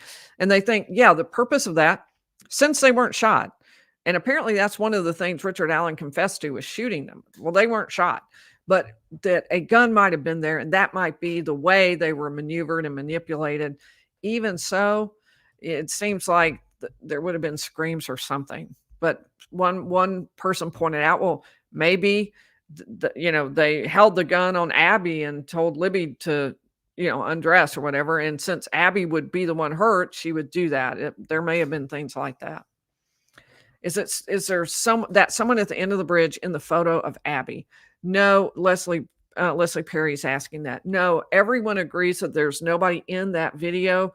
And I'm talking, or in that photo, I'm talking about the Snapchat photo posted of Abby on the bridge, that there's no one pictured in that except Abby.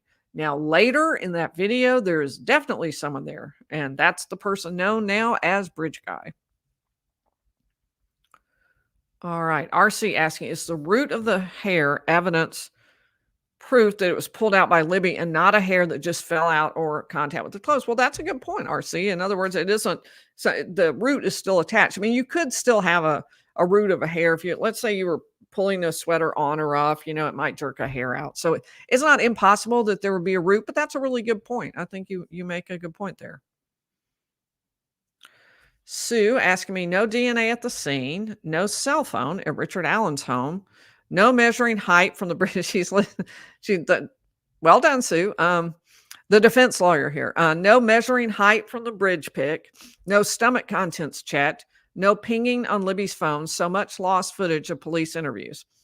So let me go through that. And she's asking me, what are my thoughts about that? No DNA at the scene. Well, that may just be a result of the fact that there wasn't DNA to be had. I guess that's possible. No cell phone at Richard Allen's home. Now, that I would put as Richard Allen's, they believe, hiding evidence. That's exactly what the prosecution is saying is happening. They did get numerous cell phones. They did track and look at things like that. We haven't heard it all in evidence, but for some reason, they can't track him into the park, even though he acknowledged he was there. He went to the police and said, I was there, and says he was walking through on the trails, on the bridge, and he was on his phone looking at his stock.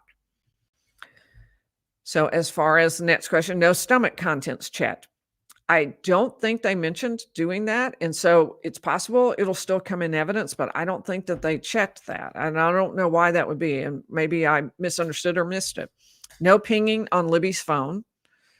And they did. I know that her mother tried to get AT&T to do some kind of ping that would locate it so they could find the girls because they were looking for them. And so that at least was done. There was an attempt to do that, but they weren't able to successfully locate the girls. I think, in fact, AT&T refused to do it.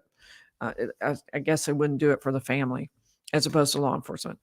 So much lost footage of police interviews. That's a disaster. That is a total disaster because those are so important. The first interviews that happen right away, that's when people's minds are fresh. That's when you catch people and contradictions later. Like, that is a huge loss.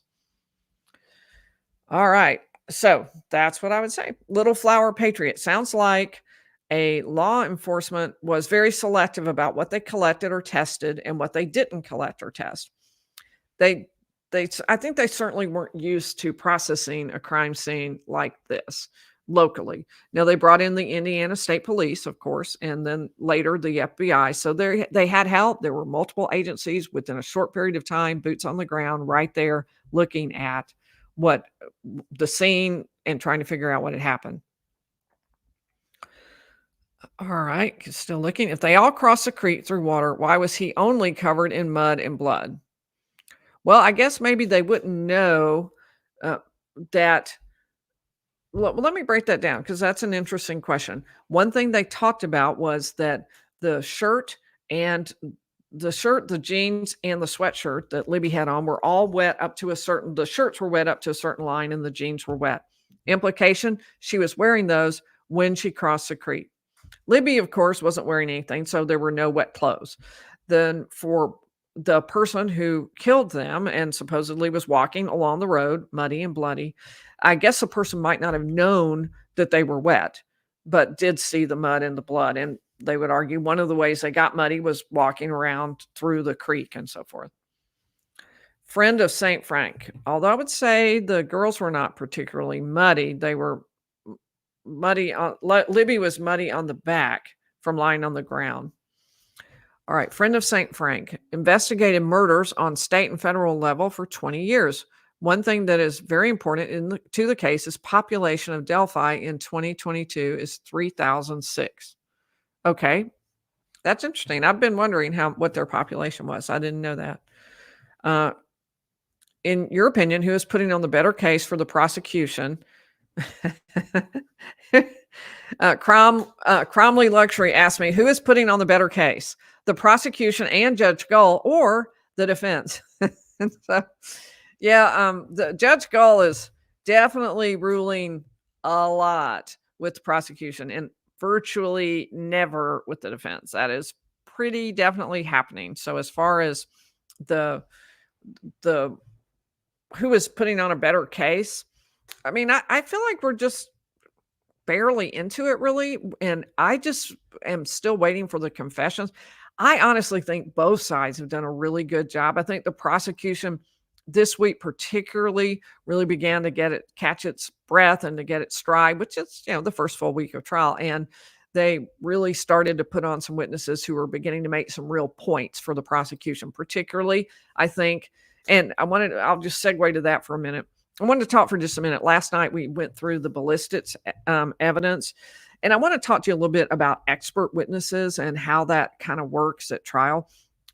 It's become more or less a cottage industry, and lawyers aren't supposed to say this, but that's the truth. And both sides will have experts. And if one side has an expert, the other side has to too. They're very expensive. And I don't think in the end they end up helping the jury a lot of times.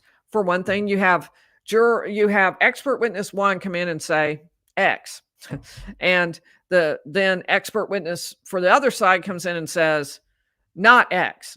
And everybody, the jury, I think, well, we don't know. You're the experts and you don't agree. So how is that helpful? How is that helpful to the jury? So for the most part, they end up making decisions based on something other than what they're actually hearing right there in terms of believing the testimony. Instead, they say, well, I didn't understand any of that, but I really liked this person. I think this expert would tell me the truth. So they'll decide maybe on that. Or perhaps one person on the jury has some expertise in the area and will say, I believed X. And so they decide based really on what the juror thought about the testimony, that one juror. So it's some things like that. And that, I think yesterday's testimony about ballistics was a good example of that. I think the witness was very likable. She would sometimes smile or laugh, and it was at good times. She just seemed like a really nice person. And I think the jury will say, we liked her, and they would want to believe her. I have no idea how the expert will be for the defense. And I won't know when they both come in. That expert will say, everything she said is nonsense. And he won't be allowed to say the whole category of trying to figure this out is nonsense. He's going to specifically look at the pictures and things she did and say, no, she misread it. She misunderstood it. She didn't get this correct. The fact that we're going to have two people come in saying just the opposite things, I think it's going to be really hard. What is the jury supposed to do with that? All right, let me head over here. Okay, looking for... I'll do like maybe a couple more questions, and then I want to tell y'all that story from one of our subscribers, from Natalie. All right. No one suspects the hair could belong to Alan's wife's daughter, Dale Jewell asks. I don't think so. They say that it belongs to a relative of Libby's. So I think that that's why they wouldn't look at Alan's wife or daughter. Instead, they got DNA from Libby's grandmother and sister. Janine Babor, why was, I already answered that. Okay. Cat server, RA missing phone. Can they not give the carrier a warrant and get the data from the time period?